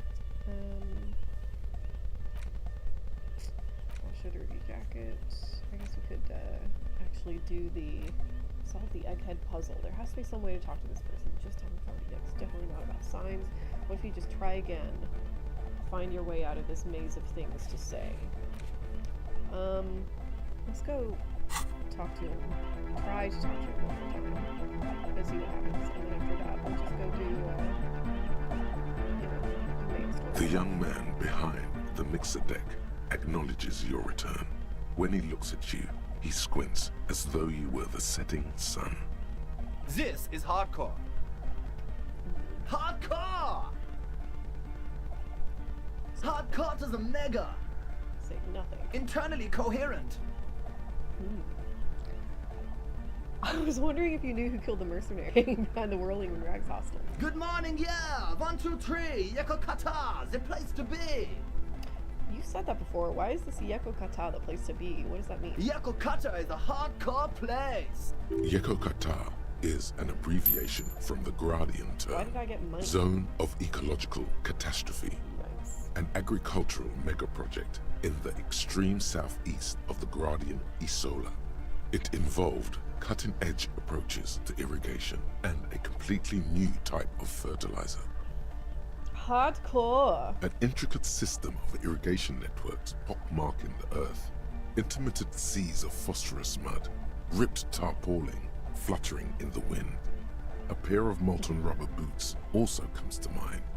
All in all, a truly hardcore place. Okay. Back to the heavyweight jam. Hardcore. Say nothing. Hardcore. Say nothing. Hardcore to the mega. Say nothing. Internally coherent. Still say nothing. All car. All right. Yeah. Say nothing. He furrows his brow as his very large head traces the sublime invisible movement of the music in the very real air of the church. Mariana has serial killer vibes, but in a good way. That's the best compliment I've received all day. It's the only compliment I've received all day, but I'm not mad Hardcore! Ah! about it. So hardcore. Is it though? Huh? It is. But is it? I mean, really? Feels like you should reply I'm with the getting very kinda pinnacle spooked. of idiocy here, so that things get totally transcendent. But you haven't gotten there yet, so you don't know what to say. I was thinking that too. I am the mic enforcer. I am the chick's checker. Yeah! We're close. True, hard, full, car. Say nothing. Hardcore! Say nothing. Hardcore to the mega. Say nothing. Internally coherent. Nothing. All car. All right. Yeah. Nothing. He furrows his brow as his very large head traces the sublime invisible movement of the music. Hardcore! Okay. Ah! I'm a little worried it isn't. The question is, what is the question? Just,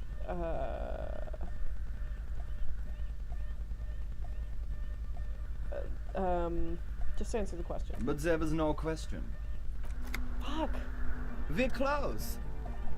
True, hard, full, car. Nothing. Hardcore. Nothing. Hardcore to the Nothing. internally coherent. Nothing. All car. All right. He Nothing. furrows his brow as his very large head traces the sublime invisible movement of the music in the very real air of the church. Hardcore! Ah! Worried it isn't. The question is, what is the question?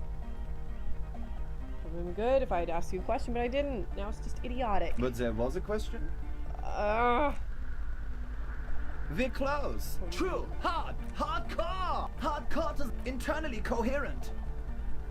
Nothing. All car. All right. Yeah. Please tell me what exactly are you doing? Gotta get the people going. I see. Yeah, request. I want everybody as close to the stage as possible.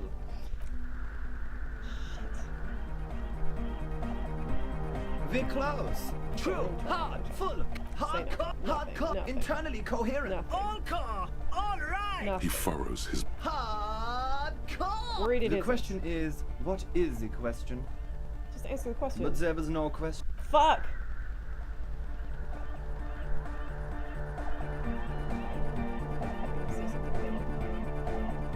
It's the worst advice you've ever been given. Good question. Let's think about that. What's the worst advice I've ever been given?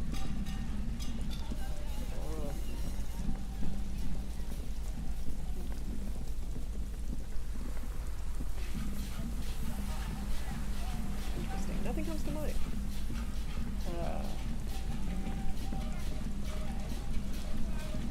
Any bad advice I've been given, I probably just like ejected from my mind as fast as possible. I'm sure something wrong. Something wrong. Hey, but that's money.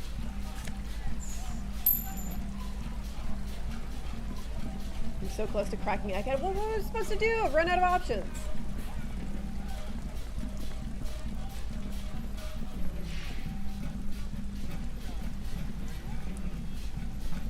Phew! Turn down the game audio a little.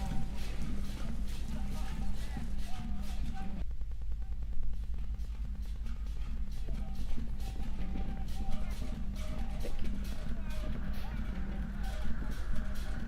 Say nothing, then so hardcore. Okay. True, hard, full, car! Hardcore! Hardcore to the mega! Internally coherent! All car! All right! He furrows his brow. Hardcore! So hardcore. Is it though? I was just thinking that a moment ago. One mind, one spirit. There's no other world. There's no other life.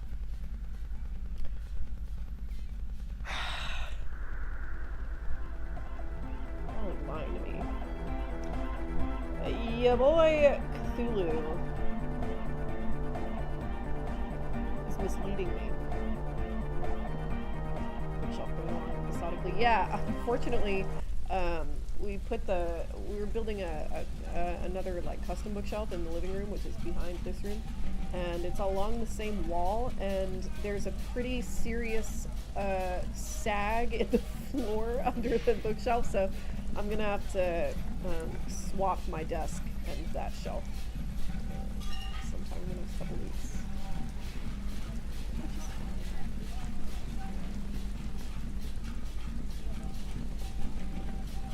Say it is next time. I did that.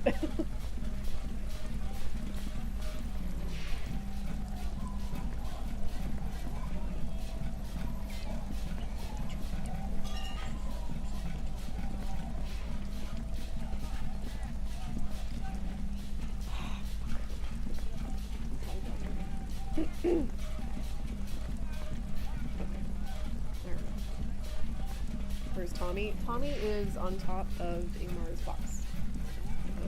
In fact, I think you can see her, technically.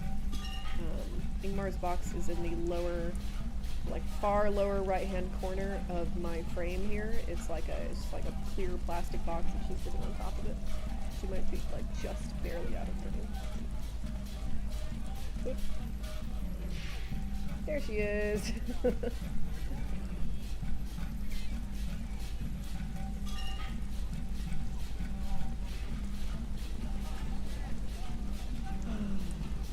The wiki has got the dialogue chain if you trust that more. No, I'll just play the game as the creators intended.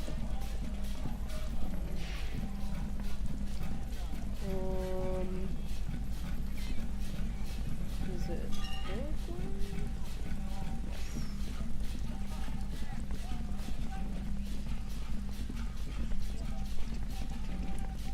Nobody's hardcore enough for Egghead.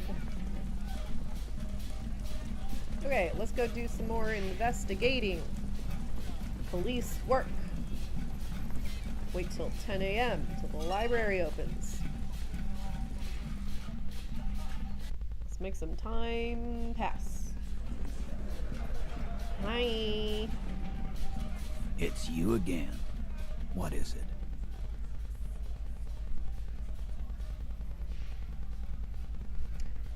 I talked to Klassia, now I need to talk to Ruby. Why? What do you mean why? Because she's your real leader. Let's see.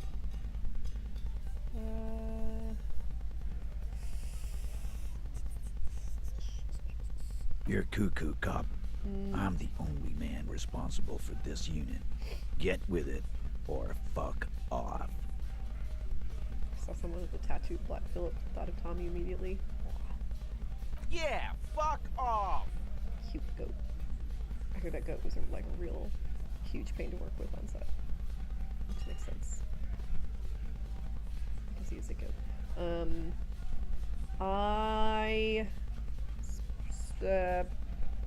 She's a suspect in another case I'm investigating, a drug smuggling.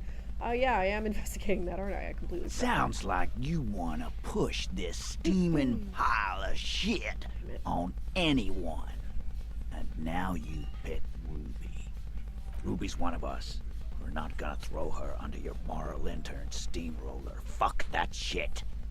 And fuck you too, moral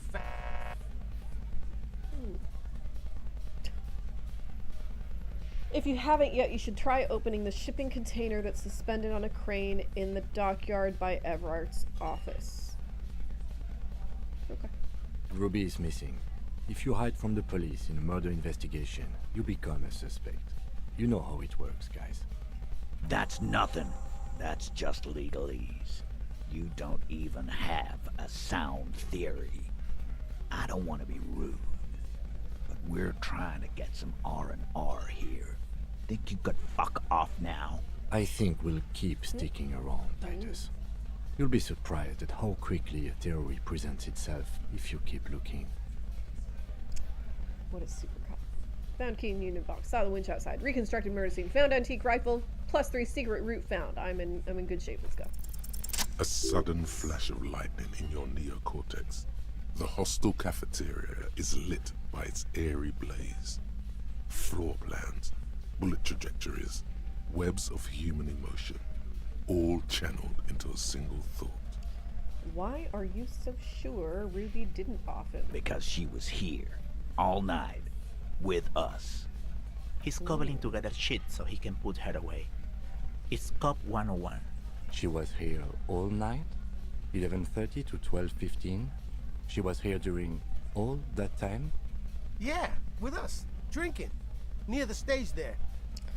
She can go out for fresh air, for a smoke? No. In the whole 45-minute window, she was with you the whole time? All right, she took a fucking leak, okay? For one moment. Maybe went out, too. She has a complex operation to run from her lorry. It's the She's same a busy person. girl. Always has been. That's it. It's Ruby. That's who we're looking for. That's the lady lorry driver. Of course. Ruby is the lady driver in this great big jam mystery. Probably. You'll have to keep investigating. They'll never open up about it. Just because she was gone for 5 minutes doesn't mean she magically got to the roof and shot the merc. I've been through this. It's not plausible. He's been through it. That means he suspected her too. All right, we're in. We got Ruby unaccounted for sometime during the window. This was crucial. Now let's place her on that roof.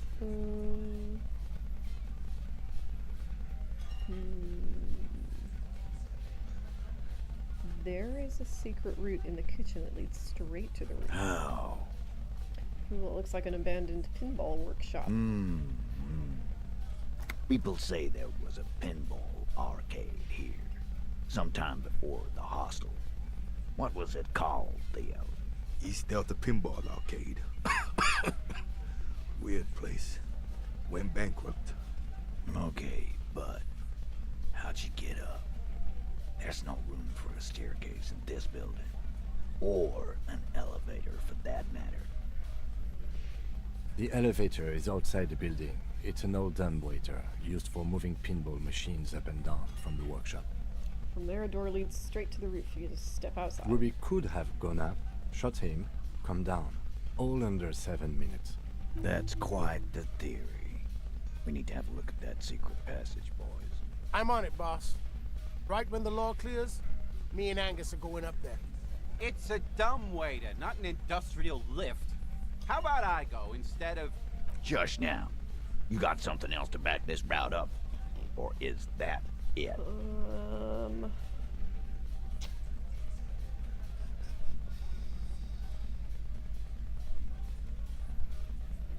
I also found footprints upstairs in the old workshop. Footprints. Recent. Recent, but they didn't fit with any of yours on the scene. Ruby included. Goes against your little theory, doesn't it? Then again, I've known few people in my life who own more than one pair of boots, and occasionally do change them. Good news is, I'm still listening. Remember that key I found here? Yeah? I don't like guessing, Cole. No one does. Fair. It opens the steel door in the kitchen, the one that leads upstairs to the roof. This key was right here, with you, all the time. You didn't find it, but Ruby did. That's what she got up there. Quit jumping to conclusions, Theo. You took that key. Did it look like it was recently put there? It was kind of a messed up line read. No, the ribbon was old. Faded. It had been there for 20 years at least. She could have just put it back there when she was done. Why? This doesn't make sense. It's damn interesting, but it doesn't fit well, and you know it. It doesn't fit well, but it fits, and he knows it. Have we firmly established Ruby could have had access to the roof where the man was shot? Firmly doesn't go well with could've. There's a route to the roof. Me and the boys need to check it out. That's what we established. Daddy Titus is an active listener. But a route we love that in a man. Does not put that bullet in his head. A gun does that, and Ruby doesn't carry one. Phase 2. Murder weapon. Get a gun in her hand. If not that, then at least a shadow of a doubt. In the shape of a gun.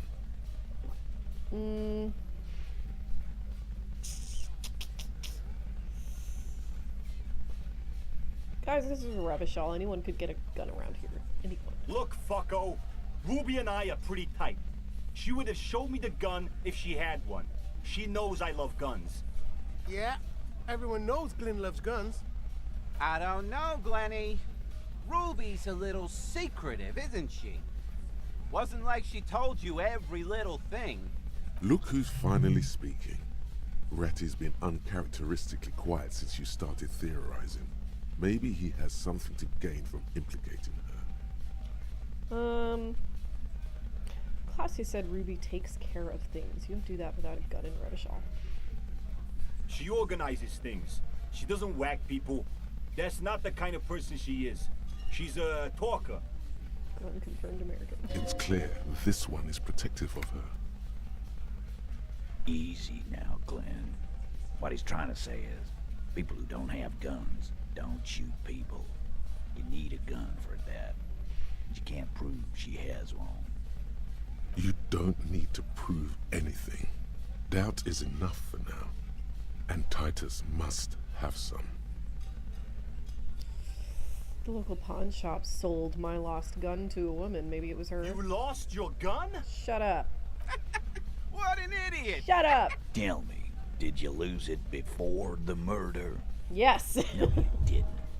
And Ruby didn't use your lost gun to kill him. Stop thinking about your lost gun, damn it. You'll get a heart attack. Okay, let's go ahead and get that health back. Thank you. This was merely a thought exercise. He did not lose his gun. Let's move on. Then why the fuck was he asking you for your gun, huh? When he tried shooting himself or some shit. Because he doesn't have his own.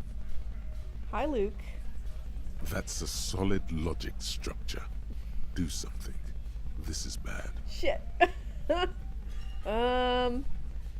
There are weapons like this just lying around in Martinez. That looks antique. A Velma grave. It's inoperable. Where'd you get it? There's a cellar under the bookshop. It was hidden there with others just like 20, maybe 30 rifles, Titus. Also broken, but still, there were too many. And there must be other caches too. God damn it. We need to close that dump down for good. Okay, I see your point. There are guns lying around. Damn it. I thought we'd found all the old spots. Why was that still there? We just missed one. Ruby doesn't know this place, boss. Just these cops digging up shit. I didn't say I'd prove she had the murder weapon, just that we need to find her. I don't know, cop. Why don't you find your lost gun first? Shut up! Easy now, Al.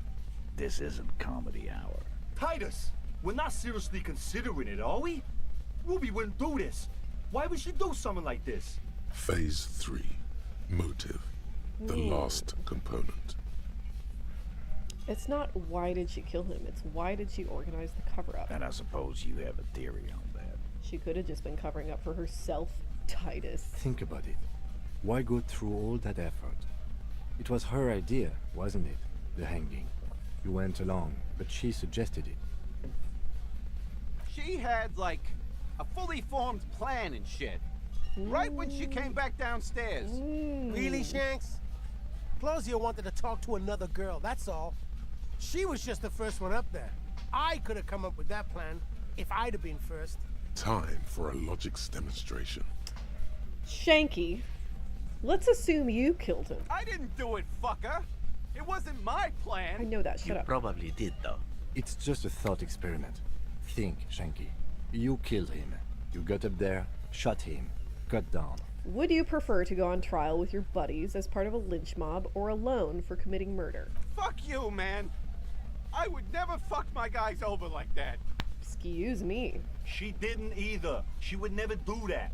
Why aren't more of you defending her? This is fucking stupid, Titus. Glenn, I thought the same thing when she skipped town and left us in this shit. Oh, so he didn't rule her out completely. And she skipped town. This is good. Oh. I feel like I do not believe this second choice is the play. But it's an option, so whatever. There's no fucking leadership challenge. Just when I thought you were taking this seriously, cop, you put your head in your ass. Damn it, yeah. Man, now he's just throwing shit against the wall to see what sticks. Okay. We ruled out infighting. That's how this works, by exclusion. Remember, all we need to do is rule Ruby out too. That's all this is. Disco Elysium promotes misogyny. Look at all these men in power building a case against an innocent Ruby. Shame on you. Disco Elysium cancelled. Titus, you have to see it. Things don't add up. We need to talk to her. Silence. He looks around the room. The old man in the corner nods. A very small nod. And a trickle of tobacco spit on his lip. Yeah, I see it. There's one more thing I've been wondering about. Ever since you asked me where she is. Attitude. I don't know. Oops. I don't know where she went. She just got up and left. Got real scared, too. Wouldn't tell me where. However, hard, I asked. Wanna know why? Why? She was afraid I would tell you. Maybe she was right. By now, I probably would. She knew there's evidence on her, and she knew we'd find it. This is typical suspect behavior, why fleeing is always incriminatory. Perhaps. Ask her if you find her. It won't be easy, though. She made sure of that. When did she leave? Friday afternoon, when you first arrived. I got word the RCM was in town. Then she came in to see me. Told me she was leaving. That's when we had our little conversation. Mariana, who's that one behind your window? Don't fucking freak me out like that. What are you talking about? What are you talking about? Are you seeing something in... Nothing's in my window. Are you seeing something in my background? Is that... What are you talking about?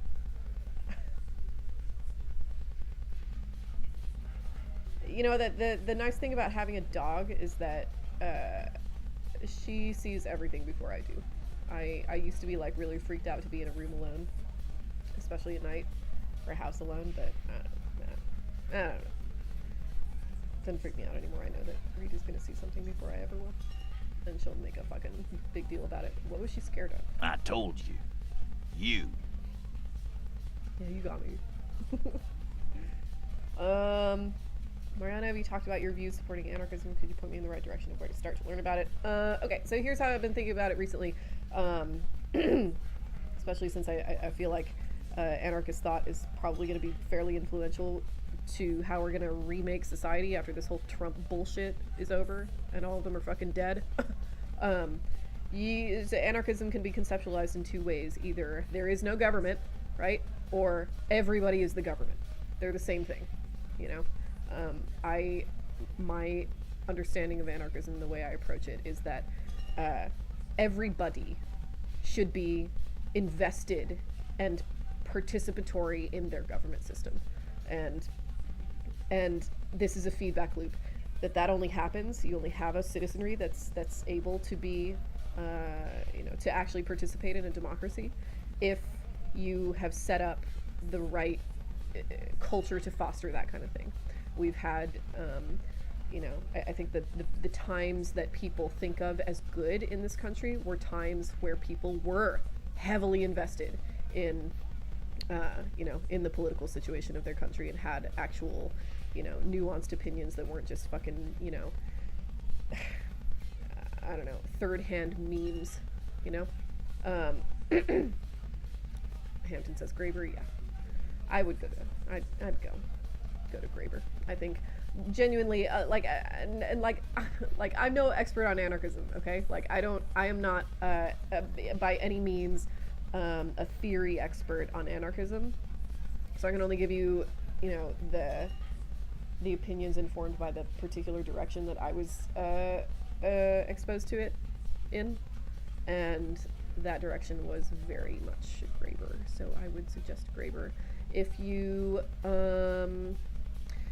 he's most explicit about attaching himself to anarchism in bullshit jobs. Also, sorry, I'm looking at my Possibilities is a really good book. That's a lot of anthropological study, but includes a lot of studies of anarchist movements and relationships to those. So, Anarch is a good theory channel. Is it? Okay.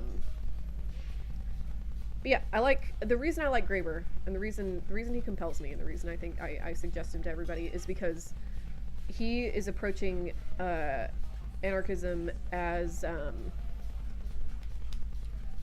matter of he's an anthropologist, as a matter of anthropological theory and observation that the Dawn of Everything, of course, that's not an anarchist book per se, but it's expressive of a lot of the anthropological theories that he and Wengrow have seen in the way that civilization has developed.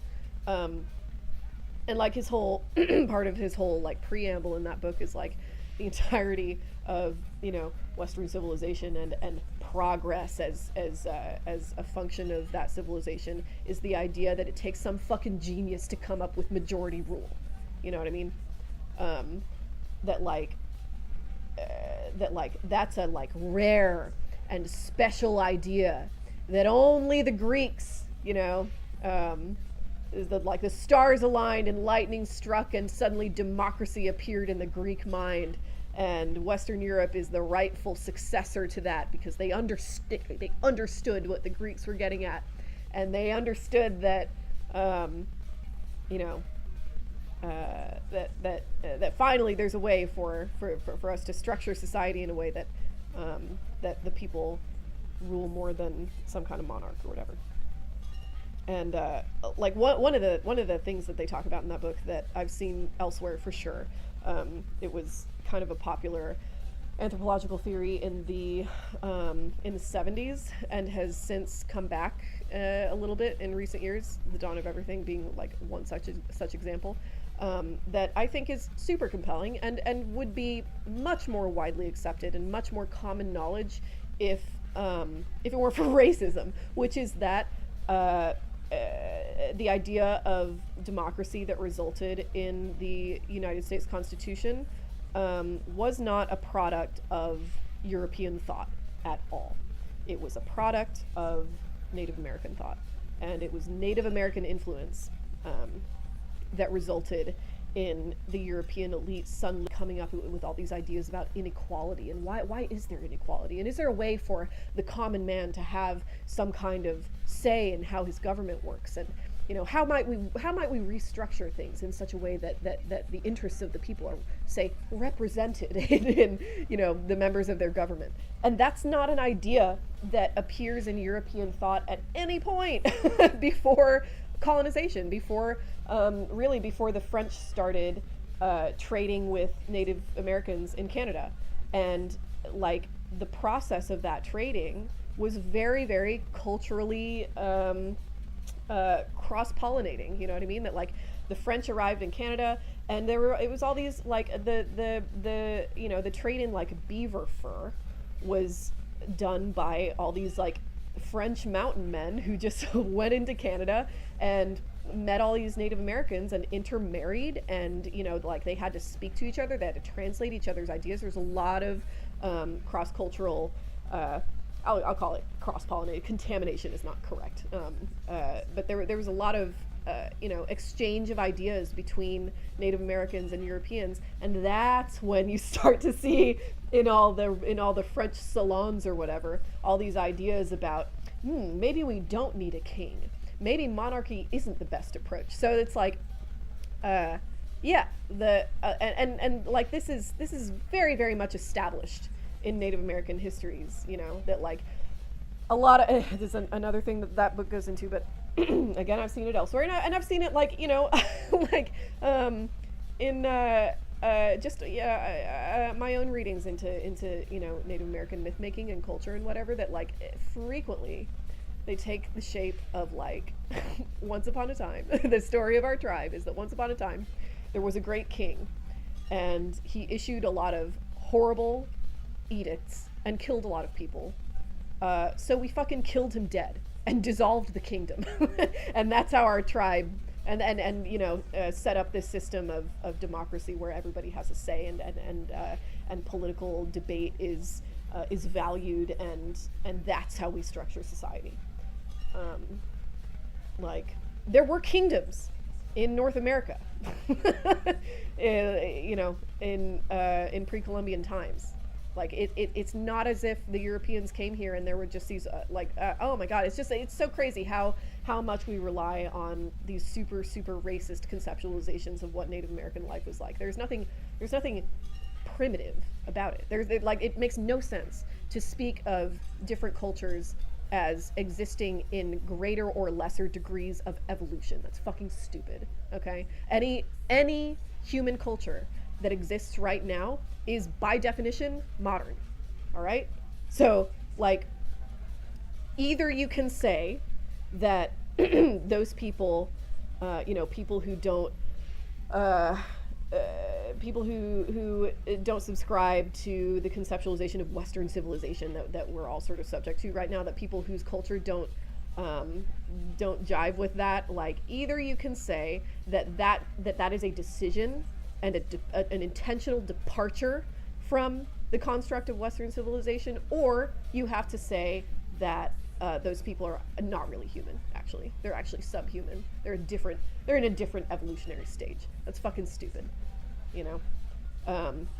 So the thing that's really lovely about Graeber and about any sort of post-structuralist anthropology is that anthropologists have the sort of like methodological and philosophical groundwork to approach cultures that structure their governments in a different way without this assumption that there's something wrong with that, or there's something like we shouldn't actually take that seriously. That's just that's a departure from the correct way to do things. You know what I mean? I would also recommend anything by Anna Singh. She's another really great anthropologist. Tsing. But I feel like if you can just accept that the way we do things is a choice and it's not just an ingrained fact of biological reality, then you're suddenly free to think about all the possibilities, all the ways that we might reconstruct society, and all the ways in which the way we do things now is completely through sheer force of momentum. There's nothing fundamentally true about it, you know?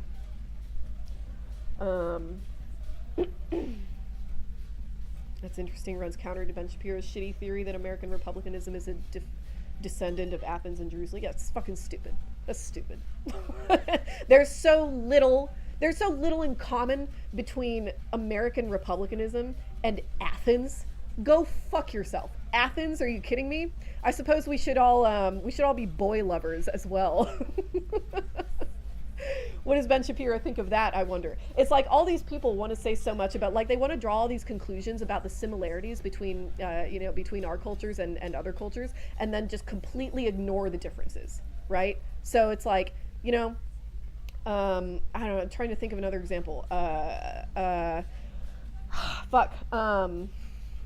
don't know, Americans, oh fuck, I can't think of another example because American culture is just so intentionally modernist, and everything that we do is cribbed from somewhere else, and we have no tradition. Okay, so Americans love food. Yeah? Americans really love food. That must mean that our cultural tradition has much more in common than different with South Pacific Islanders. You know what I mean? That's stupid.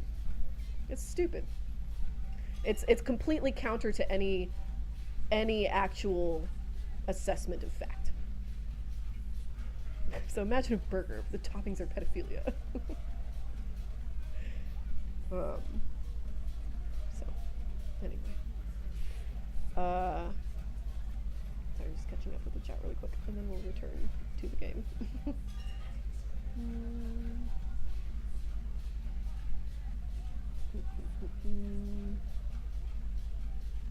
Berger's insanely detailed with his sources too. It's such great. Yeah, he is. He's a serious fucking scholar. This isn't this is, man. This is why we need to somehow, I don't know how, but we need to return to a world where actual academic research is both accepted and as authoritative and respected, because it's like, this is not a fucking podcast, this is not like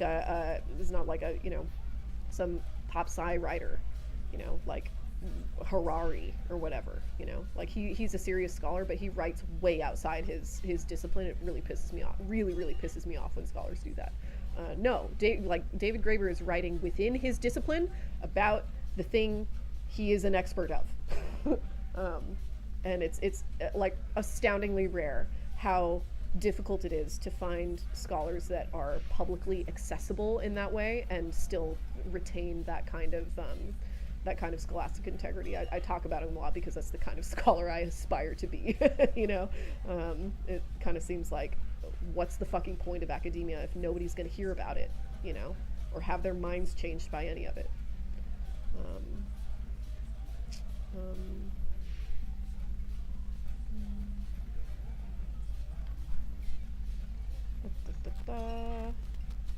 Joe Rogan, best academic ever. Answers everything I was hoping for and more. Thank you. Awesome. Cool. I guess we can continue. Me as in the RCM. No, you as in the cop with the sideburns and the disco clothes. She probably knew me from my singing days. No idea why she'd be scared. I'm just a normal cop with regular thoughts in his head. Sure. Normal. When I first saw you limping here, I thought she was paranoid or sniffing her own supply. But now I'm not so sure. What else did Ruby tell you about me? She said you have a funny taste in clothes. I do. And that you won't stop. Won't stop? Until you have something on her. She said she's heard of you from Jamrock, that you're a human can opener, that you play suspects against each other, open them up like cans. Fucking hell. Titus, did he just... Open Angus up like a can? Yes, he did.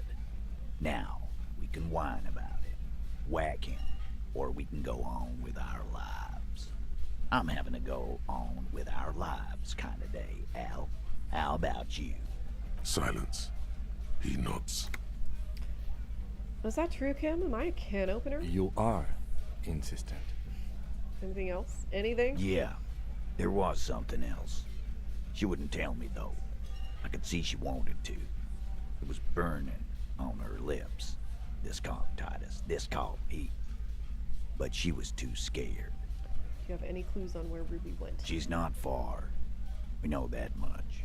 She didn't take her lorry, so she's on foot. Good fucking luck, man. She knows this place like the back of her hand. You'll never find her. Yeah, Al. And we won't either. She's not really a hardy candidate anymore, is she? She's not, Glenn. Have you looked for her? A little. On the coast. Where have you looked for her, more precisely? More precisely, on the coast, past the waterlog. She's not here, so I'm thinking she's there. Okay. Who's doing this looking? They're all here. You're all here. Who's out looking? No. Lizzie needed some air. So she didn't go to tell Everard. No one goes to tell Everard anything. He knows what he has to know. Fast. It's called a radio, you believe. The gardener may have played you a game when she stormed out. She has her own plan. Can you tell me where on the coast I should start looking? Sure.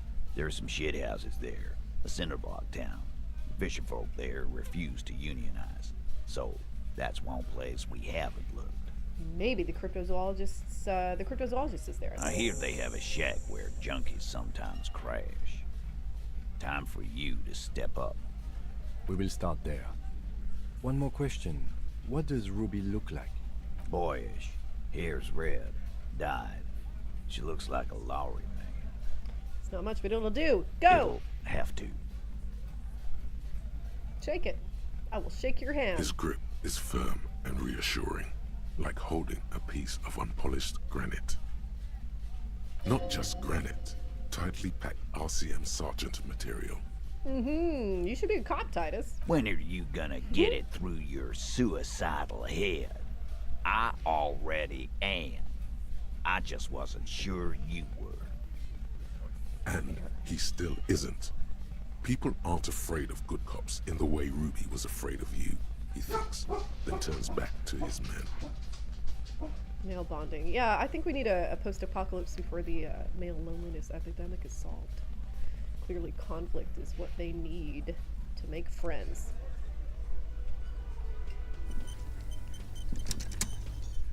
Yes, it's Rita. Hi! How's it going? Okay. You got our sandwiches? You got sandwiches? Huh? Okay. I'll be here another 45 minutes or so. Men would rather acquire Greenland illegally instead of bonding with each other. I think when you acquire Greenland illegally, that's called an invasion. Right? We should probably call it what it is. Oh, let's see. Oh, we could add a thought, I suppose.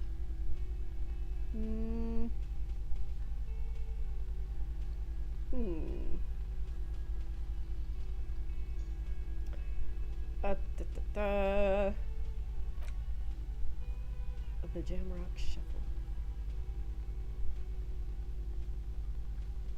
No, I think I'd rather add a point. Maybe Shivers? What the hell? Where's my level up? Oh. It's at the limit, I think. Okay. We do encyclopedia.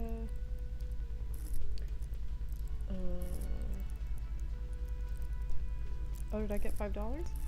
Oh. From whomst?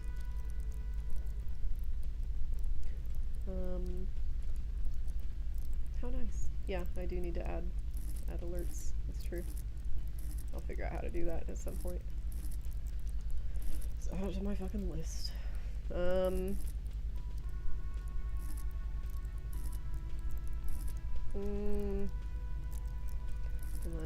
is always fun. But yeah, I think savoir-faire so you can dance. Stunned with immense panache. Maybe. But Inland Empire is already like... You know, if I was playing this myself and not on stream, I would sit here and like puzzle over this for like 20 minutes. This is why I could never finish a video game. Half-Life can be fun too. God, don't add another. Okay. Something new for me to think about. Let's do Inland Empire.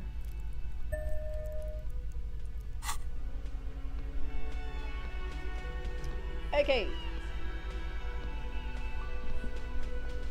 Let's go call the library.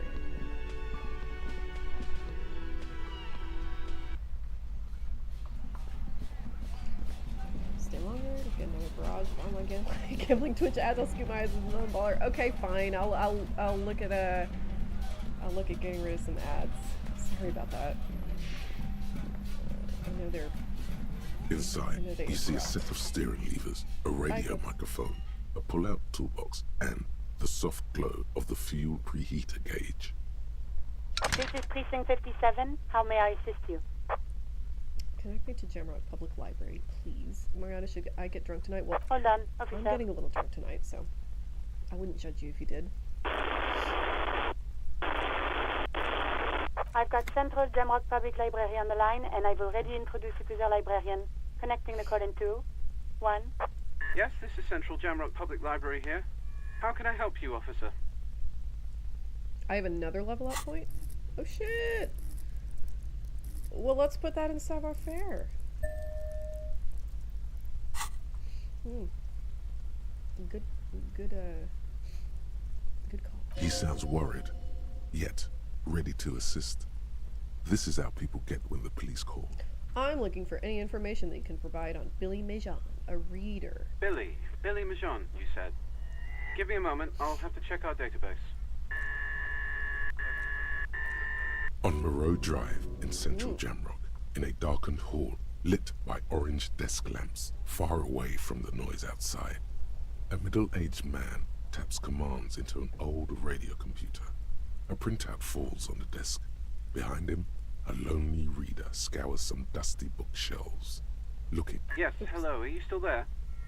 I found Billy Mejan's home address, is that alright? No phone number, unfortunately. They're too poor to have a phone line. Yes, home address is fine. Here we go, sir. Rue de Saint-Ghislain, 33B, apartment number 20. It's in Martinez, I believe. Capeside Apartments, it says. Sweet. That's where the smoker on the balcony lives, isn't it? Do you have any other information on Billy Mejan? It says here that they returned their last book just a few days ago, but I wasn't at work that day. Do you know someone who was? Marie? Marie? Do you remember a reader named Billy Mejan? They returned a Tybalt book the other day. Maurice, what? A woman yells. Then, yes, okay, if it was the police, she starts explaining something. Yes, it was my colleague Marie. She said that it was Billy's husband who returned the book. He also asked for this new sci-fi release, Lowe's Radio City 87, but we don't have it yet. Can't believe I forgot Andrewsm, great anarchy channel for theory and practice. Yes, that one I know of. Good. You have a name now. Going back up to Shivers and reading it again.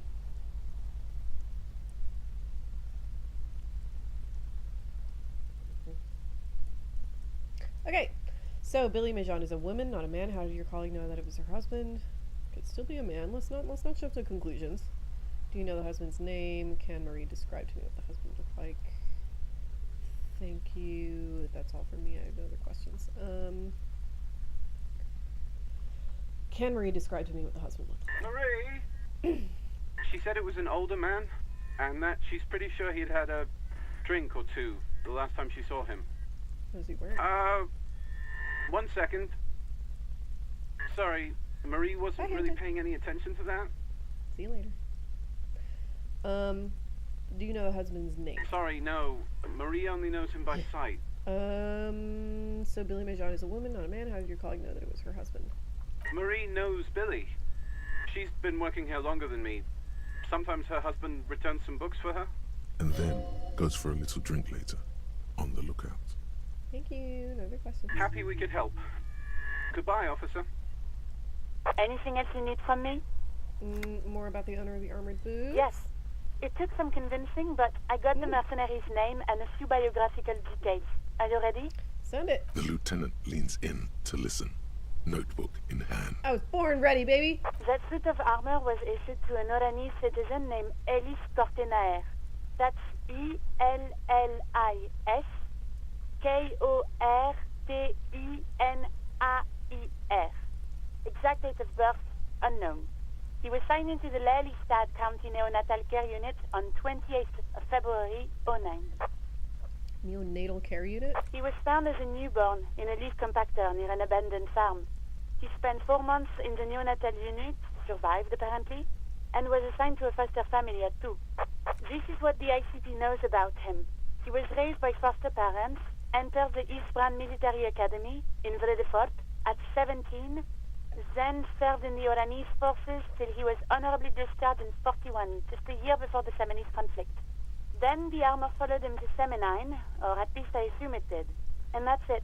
There are no records of his employment in Crenel, or any of its other incarnations, or him even entering Revachol. Any information on his foster parents? None, officer. Sorry. He was found in a leaf compactor? It's a garden tool used to press leaves into these cubes. It's a detail the hospital had, the only detail in these files. So I thought it would be good for you to know. This is the best written game of all time. It's certainly got a lot of words. No, it is extremely well written. Absolutely. It is. Thank you, Alice. And it better be with how many words it has. So all we have to connect him to Crenel is the armor. Even that is a small miracle. These organizations usually double-check their inventory.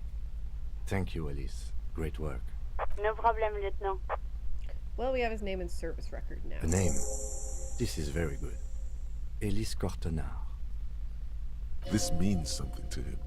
To know that name. Like name in a case. It's important. It's not everyone's favorite. It scratches my specific itch perfectly. Yeah, I think I'd be like... I could see myself, you know, sitting down and playing this game alone at 3 a.m. and like getting like super into... Like, playing a game on stream is just a different experience. I think I'd react to it differently. Not that I don't love it. I really do. This is a really great game. I like it a lot. But anyway, yeah. Sometimes police work is about human dignity. About giving back names to anonymous victims.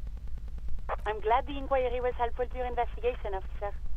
Did you have any other questions? No, I suppose I don't. 57th, over and out. In the cabin, you see a set of steering levers. We need to go talk to Classier again, I think. We've yet to solve the egghead puzzle. Get yourself organized. Oh yeah. Gotta go find some more comrades. Dead body on the boardwalk. Go to Billy Majon's apartment to deliver the bad news. It's in apartment buildings in North Martinez. Apartment 20. We could do that, I guess. Let's go talk to Classier. Go deliver the bad news about this dead fella. And then yeah, see what happens.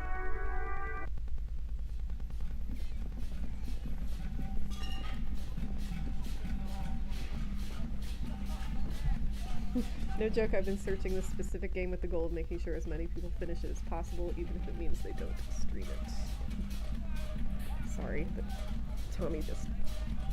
oh my god. I have to disentangle the cat from my headphones. Got my taxes today, so I'm playing with big money as far as I'm concerned. Fuck, I haven't done my taxes yet. That sucks. Yeah. Fuck. Ah, you just reminded me. I need to I need to get all my tax info together tomorrow. That's my task for tomorrow. Super annoying because that's not what I want to do. I want to write tomorrow, but I gotta do my taxes. I have like 5 income streams, so it's a huge pain in the ass for me to get my tax info together. And all, like, now that all I do is like weird freelance gig economy type work, since the university doesn't pay me anymore, I almost always end up owing taxes. That might change this year because I bought a lot of business expense items, but I kind of doubt it, honestly. Yes, Tommy is here. Say hi to the people. Hello. Meow, meow, meow.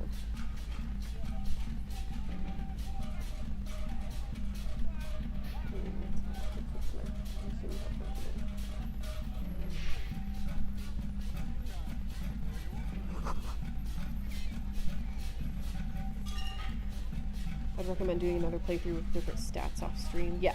Oh yeah, definitely. 1000% I will. I imagine this becoming a good comfort game. Officer, what brings you up here in the rain? A specific line has served me a dual purpose lately. I'm reminding streamers about taxes. I'm glad you're here because I needed to be reminded. I hope you stick around. I hope you come back next time, Seaman Hitter. Let's get back to those lies you told. Lies? Yes, we demand she be punished for deceiving us. We demand her anxiety. We demand her fear. I don't like this. I don't want to arrest her. Your real name isn't Claudia Amandu? I agree. You wouldn't give us your real name, not when people are after you. Okay. Okay, what? Okay, it's not. Good, you can tell me the truth. You log your work every week. It's all transmitted to Common, sir. I couldn't just beg you not to enter my name. So I lied. Learning how much of a pain in the ass tax is for Americans made me understand their politics a lot better. Yeah, it's like it's like in the name of personal responsibility or freedom or whatever. Yeah, the government just makes us do as much of their work for them as possible. If we were any kind of like reasonable country, honestly, if we'd been going as sort of reliably left as most of Europe has been since World War II, they just tell us how much we owe in taxes and we'd fucking pay it, you know? In the same way that we have to, that like every American has to be a total expert on insurance law, because that's the only way we can get health care. It's stupid. It's ridiculous. So yeah, it's like Americans, the only engagement they have with any kind of bureaucracy is a nightmare. It sucks. So of course we hate it. Yeah. Like I lied before. Like I did at LCSB. I have to lie all the time. I'm so tired of it. You decided last time you weren't going after this. Well, I'm not going to arrest her, but they said to talk to her again, so what are we going to do? Was the passport bullshit too? That passport you keep hidden? No. It's submerged in a plastic buoy on the coast, in the reeds. It just doesn't say Claudia Amandu. It says Anouk Mea Smith. Falsified documents? Passport and visa. Given to me by my employer. I can't even use them. My employer probably leaked the name, Mea Smith, to hurt me. Why would they do that? I didn't show up to a rendezvous. They don't take that lightly. I didn't show up because I was afraid they'd do something to me. The job was finished. I'm just a liability now. Sorry, I'm commie posting. You're very welcome to commie post here. That is okay. Hey, this is a free speech zone, all right? Pretty rare in America these days. She fears an arrest right here and now. This has been an awful turn of events for her. I shall not be arresting you. Don't worry. Where's this buoy? West of the boardwalk, in the reeds, on the coast there. I put it there when I first arrived. Haven't been there since. I'm not sure I could even find it now. It's useless. Yeah, accept that task. Let's go find it. The lieutenant makes a note of it. You're welcome to it. It's in the reeds northwest of here, past a broken sewage pipe, right near the water line. Tell me I'm just gonna click the option even though she already told me. Hope it doesn't piss her off. It's Katarzyna Elysium. Oh, okay. It's a Grad name, Jims or Yuga Grad in origin. Not Occidental at all. Smells of motor oil, tiger, economic desolation, and rock music infused alcoholism. Hold on. Katarzyna Elysium is not an Orange's name, is it? It's not even Mundi. It's Grad. My parents were Zhemsk immigrants, but I'm nationalized Oranese. All I remember is Oranje. Elysium is my father's name. Finally we meet. Katarzyna Elysium. She nods. Her round eyes meet yours. They seem moist from the wind on the roof. You're probably not even Miss Oranje 37, are you? I am. They can never take my sash and my scepter from me. Hold on, this feels like a lot of race science for day 4. How leveled is encyclopedia? 5. I feel like that's pretty good. Yes, they can, for lying. She nods, her back straight, ready for whatever is next. Let's change the She subject. slowly lights another cigarette and steadies her breath, as if in the presence of some tiger. Retract my objections. Good. I will not be arresting Classier. That seems ultra rude. What am I, some kind of, what's the word? Moral intern? Not today.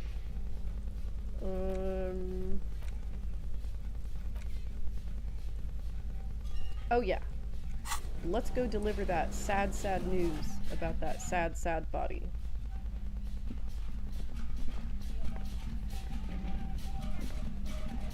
Oh, is Rita there? Camera and everything? Oh my god, bye kitty.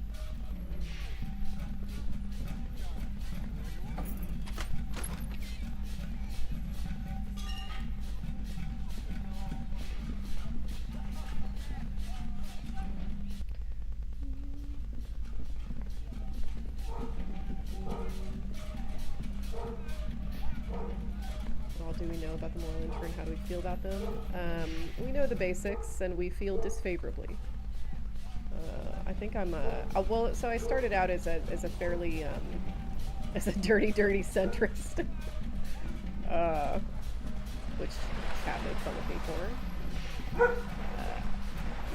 Well, which I will still contend is unfair.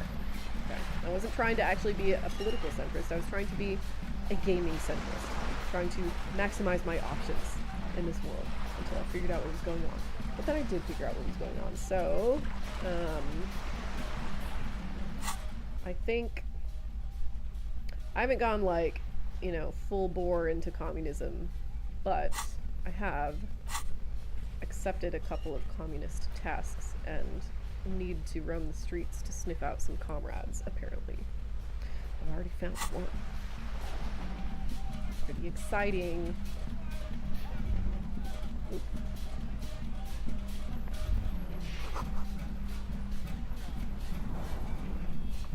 Let's put a pin in whether being centrist is bad and proceed.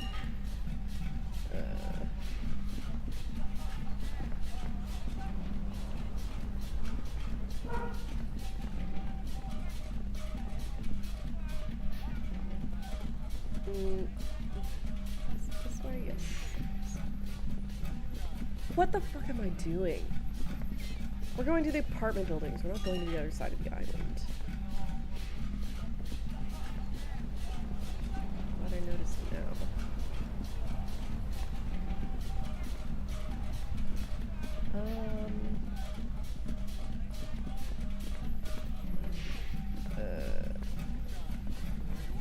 How does one get to the apartment buildings? I've forgotten.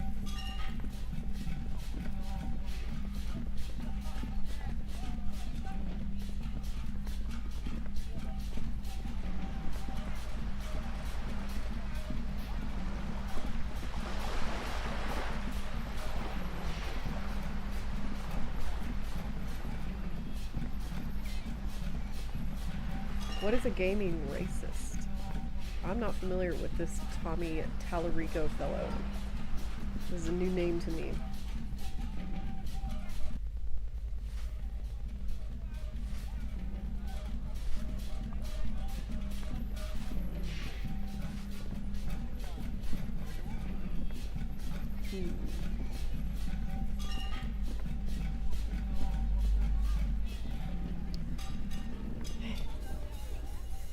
How do I tell which doors are which? Ooh. Magnesium. Alcohol.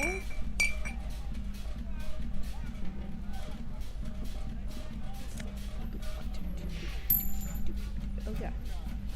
All the music in this is bangerific. Where's apartment 20? How do I find it?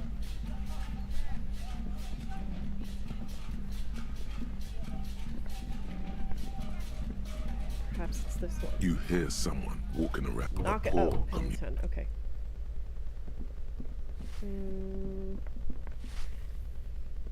Oh, balcony? Is that what that says? Yes, it is.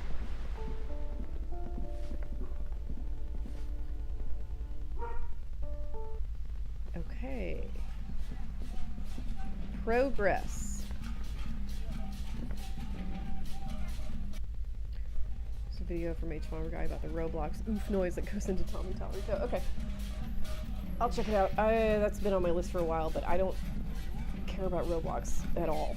So I've been kind of avoiding it. Instead, I'll go watch the James Somerton video again. Oh my God! What a it's like he's a YouTube demon spirit now. He's like the totem of YouTuber nightmares. He's whatever YouTuber is afraid of being. When he's upstairs, okay. Is this what? How do I get upstairs? I know it's a stupid question. I know I should know this.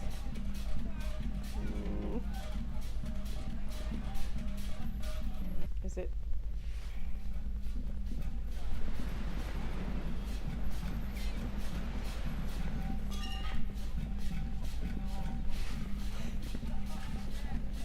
Unfortunately, each farmer guy will steal 3 hours from you and make you recommend it to someone you actually like. Ain't that the truth?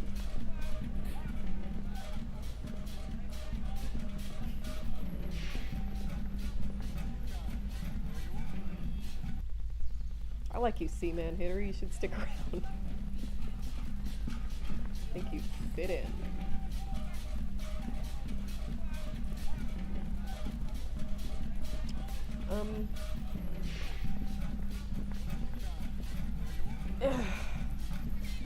Upstairs on the other side.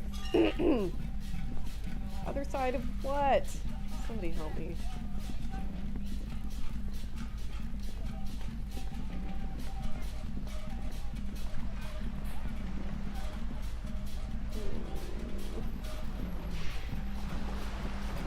I'm stumped. I can't find the stairs. Outside on the other side, I was told. It's the door immediately to your left when you enter the apartments from the Hanged Man area. Okay. Is this the...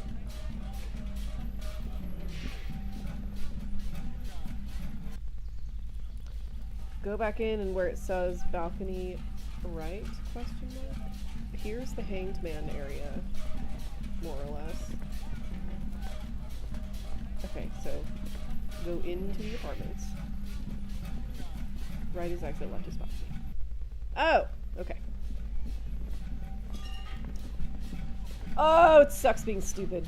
A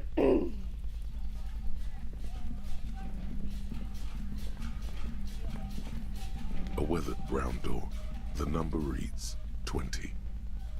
Something smells good. Soup alongio.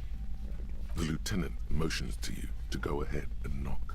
This is the door. You already know it's the right door. This is going to be so hard. Well, hold on, Kim. We should discuss this before we move on. What should we expect? You're right. Let's talk this through. You hear some light footsteps and what appears to be a daily weather forecast playing on the radio. We have our first preliminary identification. In all likelihood, the deceased is the husband of Billy Méjean. We need to confirm this, as well as deliver the death notification to Billy herself. Now, delivering a death notification is never an easy task. There's a reason why it's often called the most stressful part of our job. This is why it's usually done in pairs. You got this. I'll be monitoring reactions, ready to act if necessary. Does Kim like me again? Is that what's happening? Are we friends again, Kim? Do you have any advice on how to tell her he's... Dead. Just don't say that you know how they feel. You don't. Good advice. What if I don't want to do this? Yes, it's hard. But there is no easy way to handle this information. It just has to happen. As soon as possible. Kim, I don't want to do this. Let's turn around. No, absolutely not. I think I'm ready. The lieutenant motions towards the door. Hello? Knock. Who is it? And someone turns down the radio. Look at the lieutenant first. He gives you a short, encouraging nod. Is this Billy Méjean's home? This is the police. Please open the door. The police? A moment, please give us a moment. Tidying up, nervously. There's fear in her voice. Come in, the door is open. Ooh. It's gonna be unpleasant. Take it slow. Okay. I wonder if the game changes if I run. It's you from the book stand. Did you come to bring my cockatoo back? Fuck. Oh no. I'm not happy about this. I don't want to do this. This is gonna suck. I don't think I introduced myself properly. God, she's so nice. I'm Billy. Would you like something to drink? Oh, she's so normal. Oh, tea, fuck. Okay. lemonade? We're out of coffee. The lieutenant has taken off his foggy glasses and is busy cleaning them in his handkerchief for now. Your condensation from stepping inside. He must feel vulnerable without his glasses. Is this why he's letting you take the lead? Thanks, but I'm alright. Is this about Victor, my husband? Is he in some kind of trouble again? I can come pick him up in the station if that's what. No, this is something much worse. Is he in a hospital? How bad is it? How about some small talk before you break the news? You live here with Victor, your husband, right? Oh, God. How have you been? I can't imagine that these are going to change any of the outcomes, right? Let's just go ahead and send How have I been? You're not here to discuss me. What is this about, officer? Can't write a scene without knowing the actors. Ask more. Get comfortable around You her. live here, right? It's me, Victor, and the kids here. We have 2 daughters, Jenny and Jolie. How old are they? Jolie is 16 and Jenny is turning 18 next month. Where is everybody? I don't see anybody. Honey. The girls are staying at their friend's place tonight. And Victor is out. She swallows visibly. Out. Where? Oh, this seems cruel. I shouldn't. He has a problem with drinking. And so he disappears every now and then. He's probably in the parks drinking with his friends. This is not I sent him to the library a few days ago, but I guess something came up. I can definitely ask this lady. It just seems kind of scummy to, like, follow this, this line of the dialogue tree. She folds her hands across her chest. Too much small talksy. Guess what?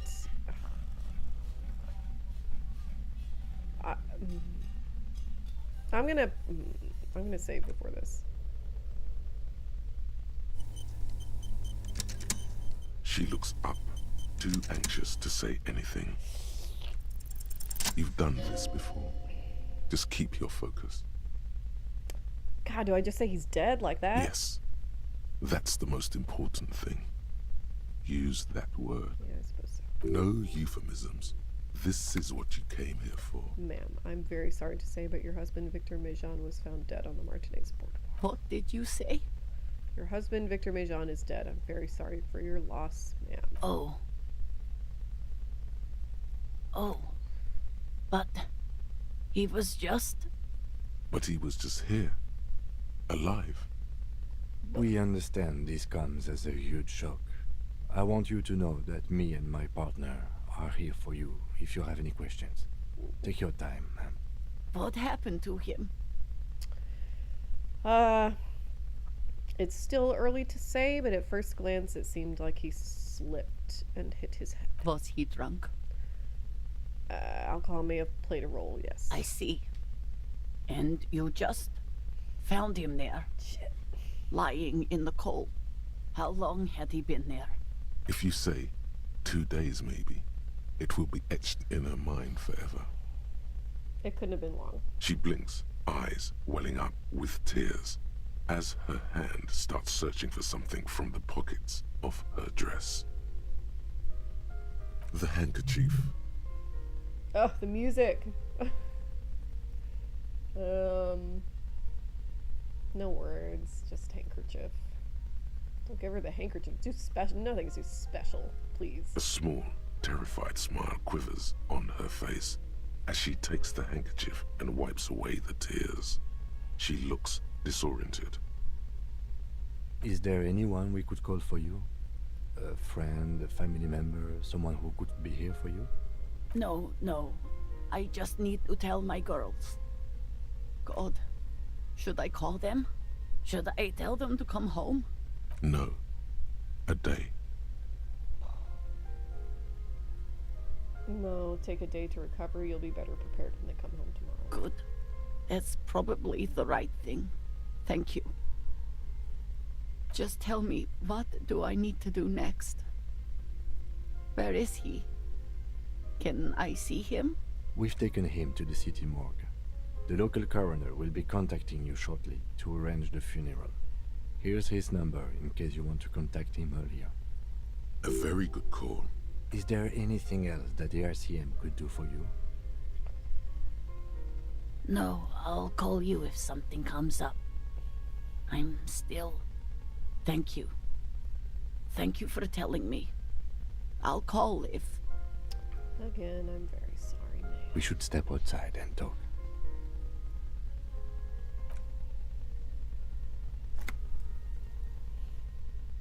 No, that was sad. You did well. Lieutenant says as soon as he goes to the apartment, the balcony feels cool and quiet, stunning view of the district. What now? I'll call the station when we're finished with the day, and let them know the name of the deceased. What about Billy and her kids? They'll manage. That's it? That's it. We should get back to our case now that our duty here is done. Damn. Okay.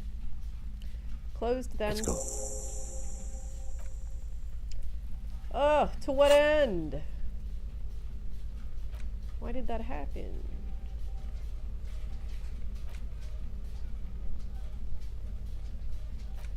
Too sad. Hey, doggy. Okay, let's, you know, it's been about 3 hours. I got a sandwich waiting for me. Let's go save scum the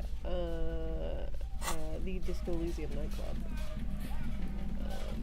And try to figure out Egghead's riddle or whatever. What's this? Oh, cool. Okay.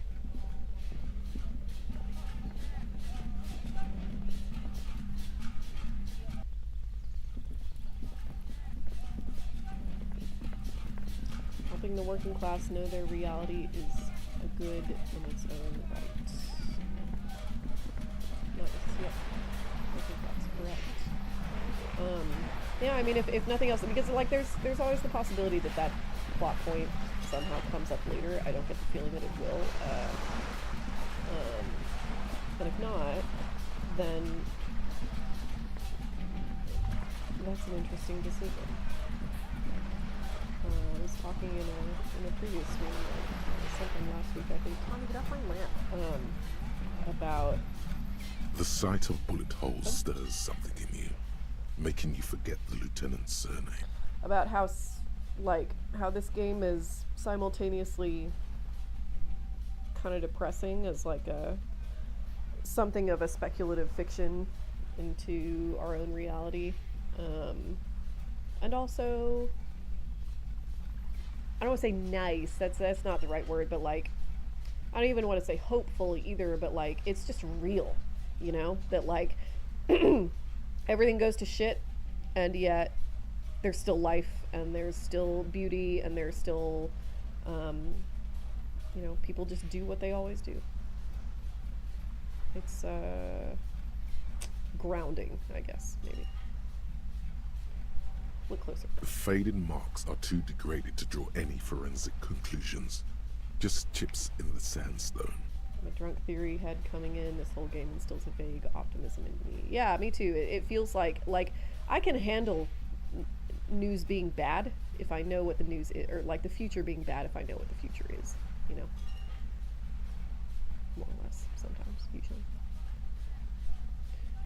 Eager to know the sandwich type. Oh, it's just like a grilled chicken type situation from not Jimmy John's, the other one, Jersey Mike's. They look pretty ancient.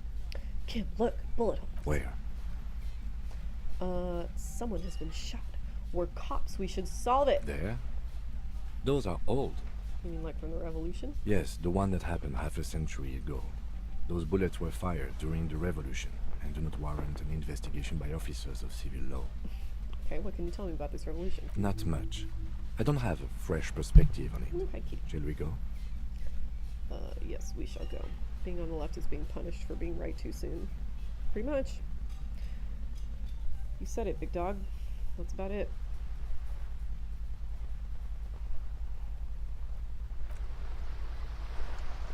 Okay.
Egghead, what do you gotta say to me?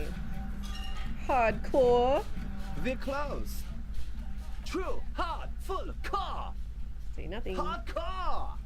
But is it really? Yeah! This young man adds a capital G before the H in his yegs and args. This produces a guttural, Gotwaldian accent and makes him sound more animal, more in it. Remember with Egghead, nothing until hardcore, then keep picking the all caps options. Okay, but I already did that. Or maybe it's not Gotwaldian. Maybe it's Oranese. Why is this giving me Probably money? an homage to Oranje, where Arno van Eyck is from, judging by his name. Could you be listening to an Arno van Eyck creation right now? Yeah! The Y to the E to the A to the A to the A to the A to the A to the G to the H to the exclamation mark. Yeah! He missed one A. You missed an A there. I yelled mine was 6 A's, so you have to yell it was 6 too. I'm the hard rhymer, the track attacker, the mic enforcer, the fix checker. I am the law. Okay. We're close. True, hard, full, car. Say nothing. Hardcore! No. Hardcore to the mega! Alright, we're Here gonna comes pick the night! every answer. We're close. True, hard, full, core! Nothing. Hardcore! Nothing. Hardcore to the mega! Nothing. Internally coherent! Nothing. All core! Alright! Yeah! Nothing. He furrows his brow as his very large head traces the sublime invisible movement of the music in the very real air of the church. Some thought cabinet thoughts gives you money for encyclopedic options. Okay. Good to know. Hardcore! Ah! So hardcore. Is it though? It is. But is it? I mean, really? The question is, what is the question? No, but seriously, I'm a bit worried it isn't. The skin on your back is crawling. For a second, you can't even hear the music anymore. Yeah, this is spooky. There is a hawthorn tree on Rue de Saint-Gislain, right next to the canal. Don't be alarmed. Everything is okay. He isn't actually worried. Everything is still super hardcore. What he probably means is, it could be even more so. Egg, can you please route Suna's signal through your speakers? To the mega! Yeah! I can route it through auxiliary! What kind of a cable does she use? 3.5 or 4.5? It's 3.5, no doubt about it. It's on the ground. Oh, she uses 3.5. Yeah. The auxiliary lining is 4.5 millimeter. These two don't mix. Oh no, we're going to be in this church forever. Oh, did you sub? Oh, thank you, Seaman. Don't worry, I have an adapter for it right here. Hang on, this is a 4.5. We're all good, people! I don't, obviously I don't have notifications. I'll figure it out. Whoa, thank God. Adapters noticeably degrade the sound quality. Ooh. Great! Someone got through to him. Okay, let's get it all set up. Can we turn the music off, please? Egg the music. Everybody! Everybody! Don't panic! I'm going to turn off the on for just all a two sec of you. For a special scheduled event. The on will be back, but we're doing something else for one moment. Alright, go tell her that Egghead is ready to rave to her tunes, and then I'll turn off the music. Okay. Alright!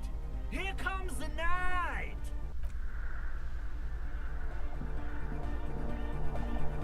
Yes, what is it? Oh, have you seen anyone suspicious? Say a woman named Ruby? What? No, no one's suspicious around here. Okay. She has not seen her, sire. It is true. Okay, I talked to Egghead. He plugged in the cable. You can now unmute your speakers. Okay, but think you can ask him to turn the volume down a bit?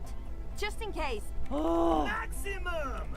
You guys are like 10 feet apart from each other. Maximum is the only way! Okay. I know it is, but could you please turn it down just this instance? Just this one time? Maximum is not the only way, okay? Pump it to the brick! Pump it to the hard master! There's no other way! Glue style! Glue style? Okay. There literally is no other way. The mixing desk is glued to maximum. Ah, that's funny. See? He pumps it to the hard master. It's hopeless. I think what Egg is trying to say here is that the volume button is stuck on maximum. Of course it is. Yeah! Permanent enlightenment! Ray of sound! Never mind then. Let's get on with our project. I'm going to unmute the speakers on a count of 5. Everyone ready? Egghead pumps his hand up in the air, waiting for the beat to drop. Born ready. Ready. I'm ready if you two are detectives. Oh yeah, big ol' Rita Burks. Work, work, work, work. The lieutenant nods stoically. She's going senile, I think. Not so stoically. His hand moves to the gun holster. Suddenly, your palms are sweaty.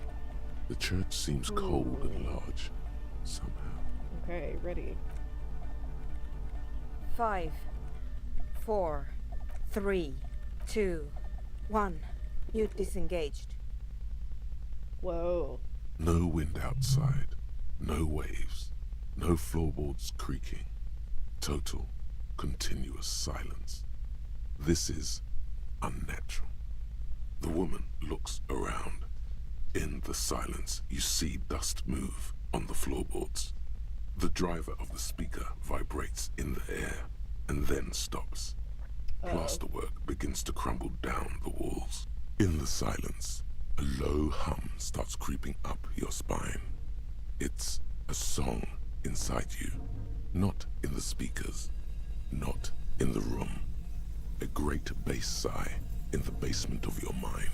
Slowly, it builds until the air around you starts to vibrate.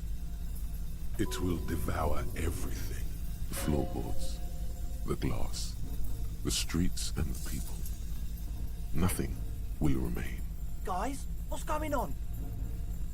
It's getting louder. In the basins, the water looks like it's boiling. Hosiana! Mother of Mega!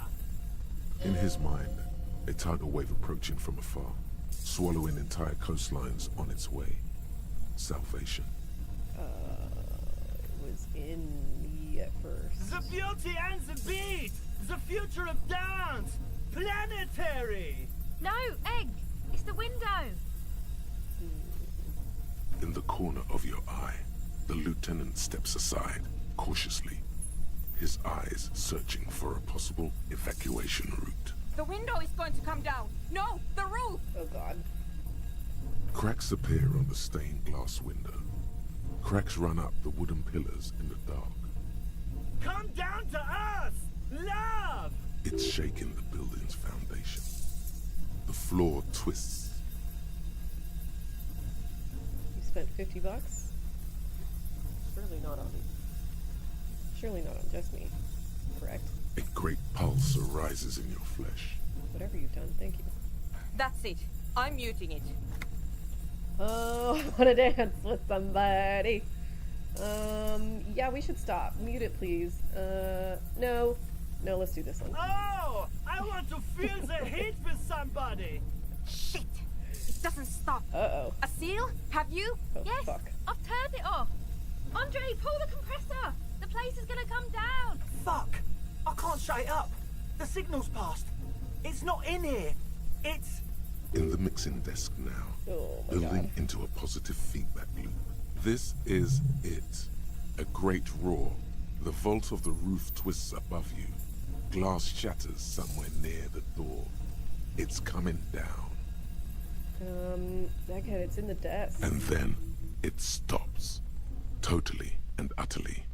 As if there never was a sound. Only your ears still ring from the shock. Everybody is staring at Egghead, holding a dangling cable in his hand. A black 3-pin connector. Egg. I pulled the plug. It was getting too hardcore. You did good, Egg. Most of the place seems to be intact. Fucking hell. Programmer lady, tell me you were recording that. 4 years. 22 people. Oh no. Millions of reals. All that time?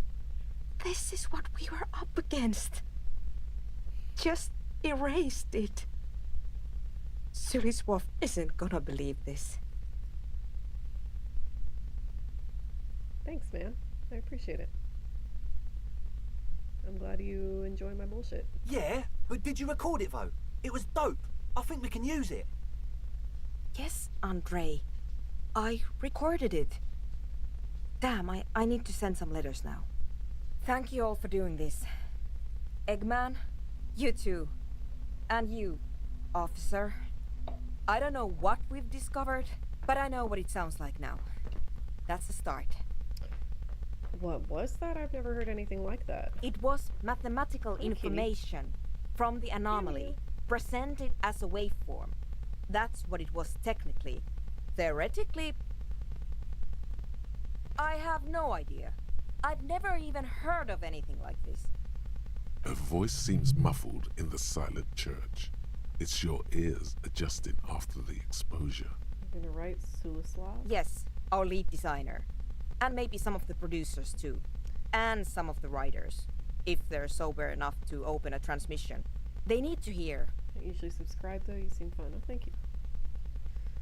I make YouTube videos if that's the kind of thing you're into.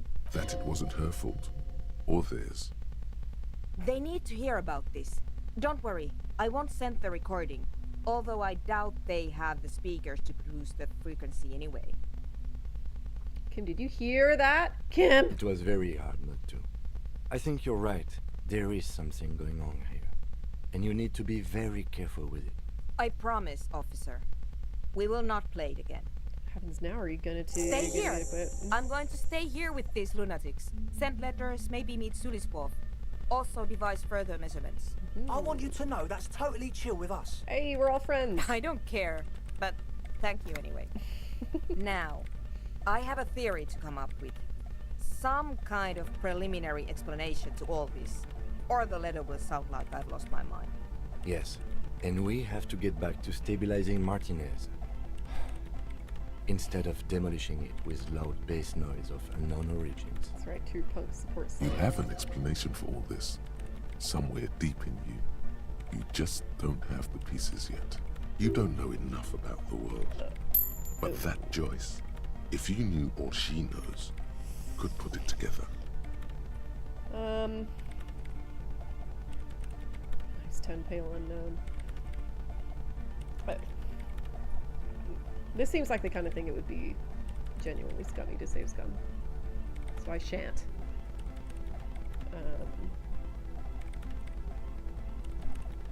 I'll just go ask Joyce about it. It kind of seems like that's what the game wants me to do. All you hear is silence in your head. Okay. Now then, to the important save scum. Our customary last activity of the evening. Oh, hey man, it's good to see you. There we go. I've been meaning to ask you, what's with the hair? It's to express my individuality. Okay. Is that a bald spot? It's hard to tell for sure, with the fused together spikes, but it looks like he's balding. Is it important for you to be an individual? Of course it is. Otherwise, I'd just be another poor guy with no education and no money. General issue, man. Now I'm all that, and I have radical spikes. Fair enough. Maybe it was a bad idea. Anyway. Okay. You close your eyes. Alright. Away we go.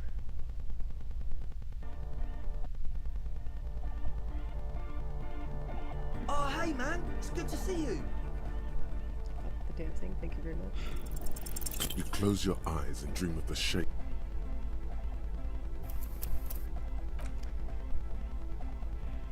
Ridiculously close. You know, horseshoes and hand grenades. Oh, hey man, it's good to see you. You close your... Oh my god.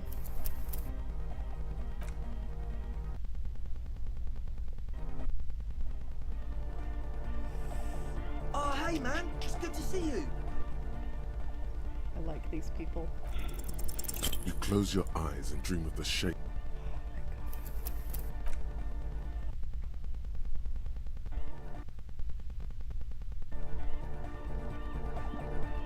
Oh, hey man, it's good to see you. You close... I added a point.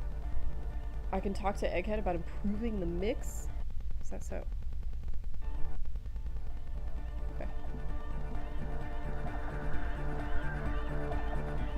Delarian Church, the place to be! Make some noise, my church people! A hawthorn tree on Rue de Saint-Ghislain, tangled in its branches, something bronze flutters in the wind.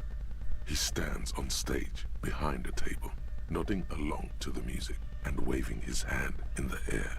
In front of him, the audio mixer.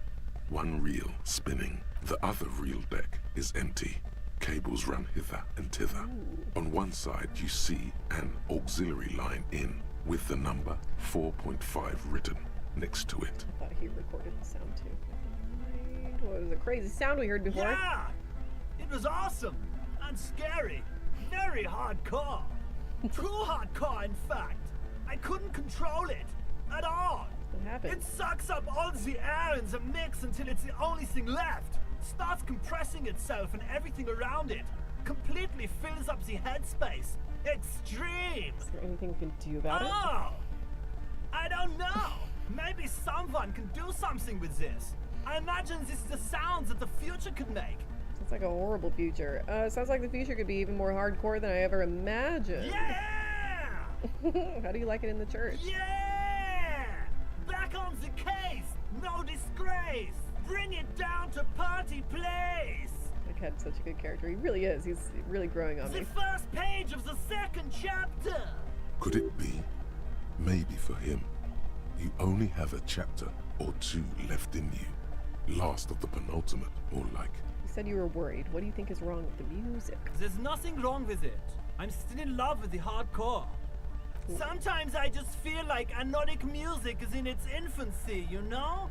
For example, take this Arno van Eyck jam I've been pumping for the last months, and will continue pumping for the rest of 51. Isn't something holding it back from being hyper?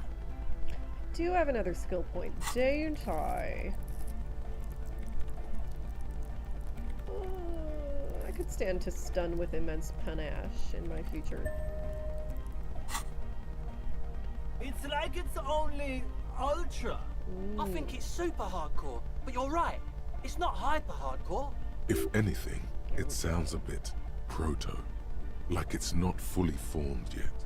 You might be a moribund alcoholic and a failed cop, but you are pretty certain a thing cannot be both proto and hardcore. It's only ultra hardcore. It is, isn't it? I knew it. But how could it become harder core? I know the answer in my heart, but cannot think it in my head. If this is not hyper, how could anything be? Sounds suspiciously like a question. I thought the question was, what is the question? No! This is the answer! Okay, try to think if anything could make it harder core. What? Guys, there's something happening in his head. Think even harder. Oh, yeah! He's doing it! But you're not. This is almost certainly a matter that surpasses the limits of reason. My imagination fails me. I know! So does mine! I just remembered something. I'm the police. Uh-huh.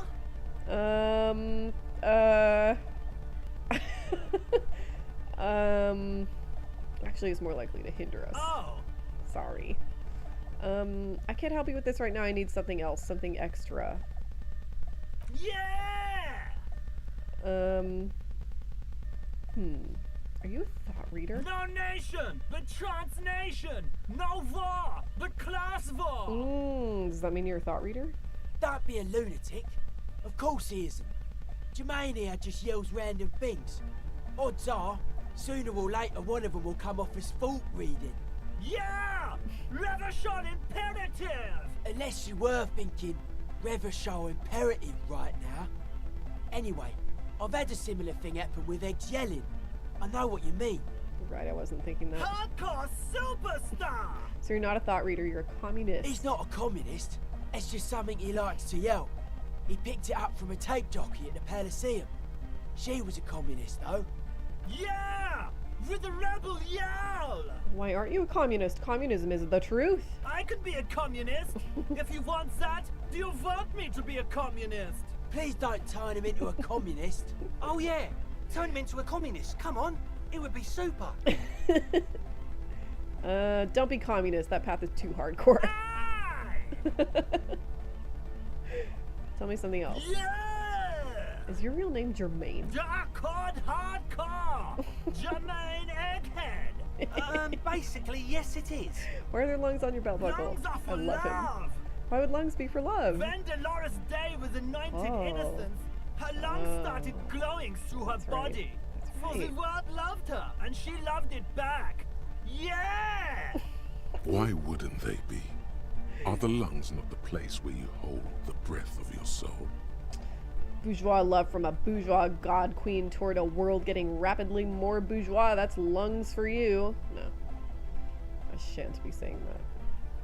Really? I think so.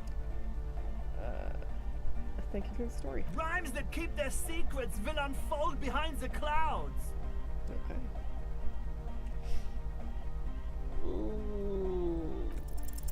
No. Fuck. That would be silly. Your body isn't for thinking.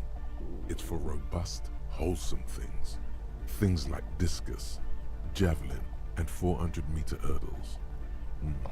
Discus. No.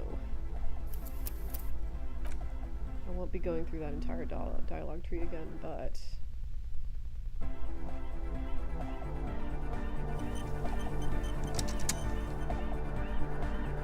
Denarian Church, the place to be! Make some noise, my church people! Yeah, I don't think Egg had The to hawthorn tree on Ruby stands on stake. The other real deck is empty. Cables run hither and thither. That was a great On one story side you before. see an aux. Yeah! Too hardcore! Oh, I just want to get to the... I want to get to the check. Is there anything to do about it? Sounds like a feature more know. hardcore than I ever imagined. What do you think is wrong with the music? There's nothing wrong with it. I'm still in love with the hardcore. Sometimes isn't something, it's like it's, I think it's so. If anything, it It's only sounds a bit ultra-hardcore. proto. Like it's not fully formed yet. It's not hardcore at all. Wow! Culture cop! For a moment, Art cop. you almost think he's going to put his hand down. But that would be ludicrous. I think you might be right. But how could it become hardcore then? I know it in my heart, but cannot think it in my head. If this is not hardcore, how could anything be? Try to think if anything could make it harder What? core. Think. Oh yeah! He's doing it! But you're not. I know! So does mine! Fuck. I think that's...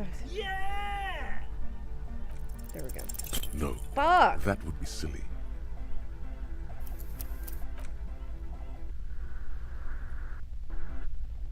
Okay. Denarian Church! A hawthorn I'm just stand. gonna... The other real deck is What's empty. wrong with the music? Sometimes Blah, blah, isn't blah. some. It's like it's Only ultra. If anything, it sounds It's a bit. ultra It is, hardcore. But how could it become harder core? I know the answer. Yeah! Crazy Yeah, sound. too hard. What It happened? sucks up all the... Oh! Yeah! Oh my god. There's nothing... Sometimes isn't something holding it back? It's like it's... I think it's... So If anything, Ultra. It is. But how could it become harder core? What? Think, Oh, think, yeah. think, think. I know. So does mine. Yeah! no. Unbelievable. This sucks.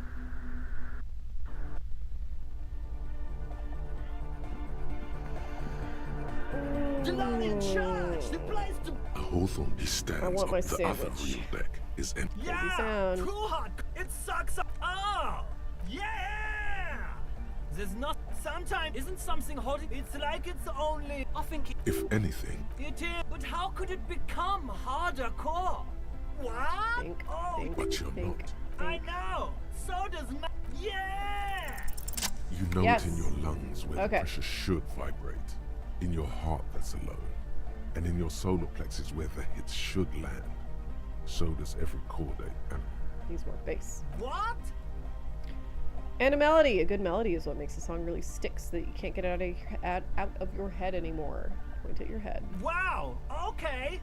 We should start with the melody. But where would we get that stuff from? I'm not gonna become some sort of anotic cop too. I've got enough capo types already. I don't know. I was thinking you would know. I'm sorry. I don't know anything about Nordic music. I'm just the party boy. I get the people going and say it's hardcore. he feels ashamed. He can't be of more service to the future of dance music. It's up to the police to make the beats go harder. The young man falls silent with appreciation. He even tries to contain his smile, as if it could hinder your investigation. Basically, what you need to find here is a tape with some banging music on it, so that Egghead could use it to remix Van Eyck's jam. Yeah. Maybe that street talker across the pawn shop has got some tapes to sell. That's just an idea. There is a hawthorn tree on Rue de Saint-Gislain, right next to the canal. A reel of magnetic tape is caught in its branches, like bronze ribbons blowing in the wind. Feels cold. Does it? Rue de Saint-Gilles Lane. I've been there. Oh, I know! I know this! I can tell you where it is! St. G is the boulevard before the canal bridge. The one that takes you to the whirling in rags and the industrial harbour. It's got the lanterns and the... I knew that! I could have said that! And the mosaic sidewalk.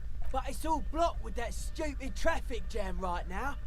Anyway, that's all yours to figure out, Copman. Okay. Copman!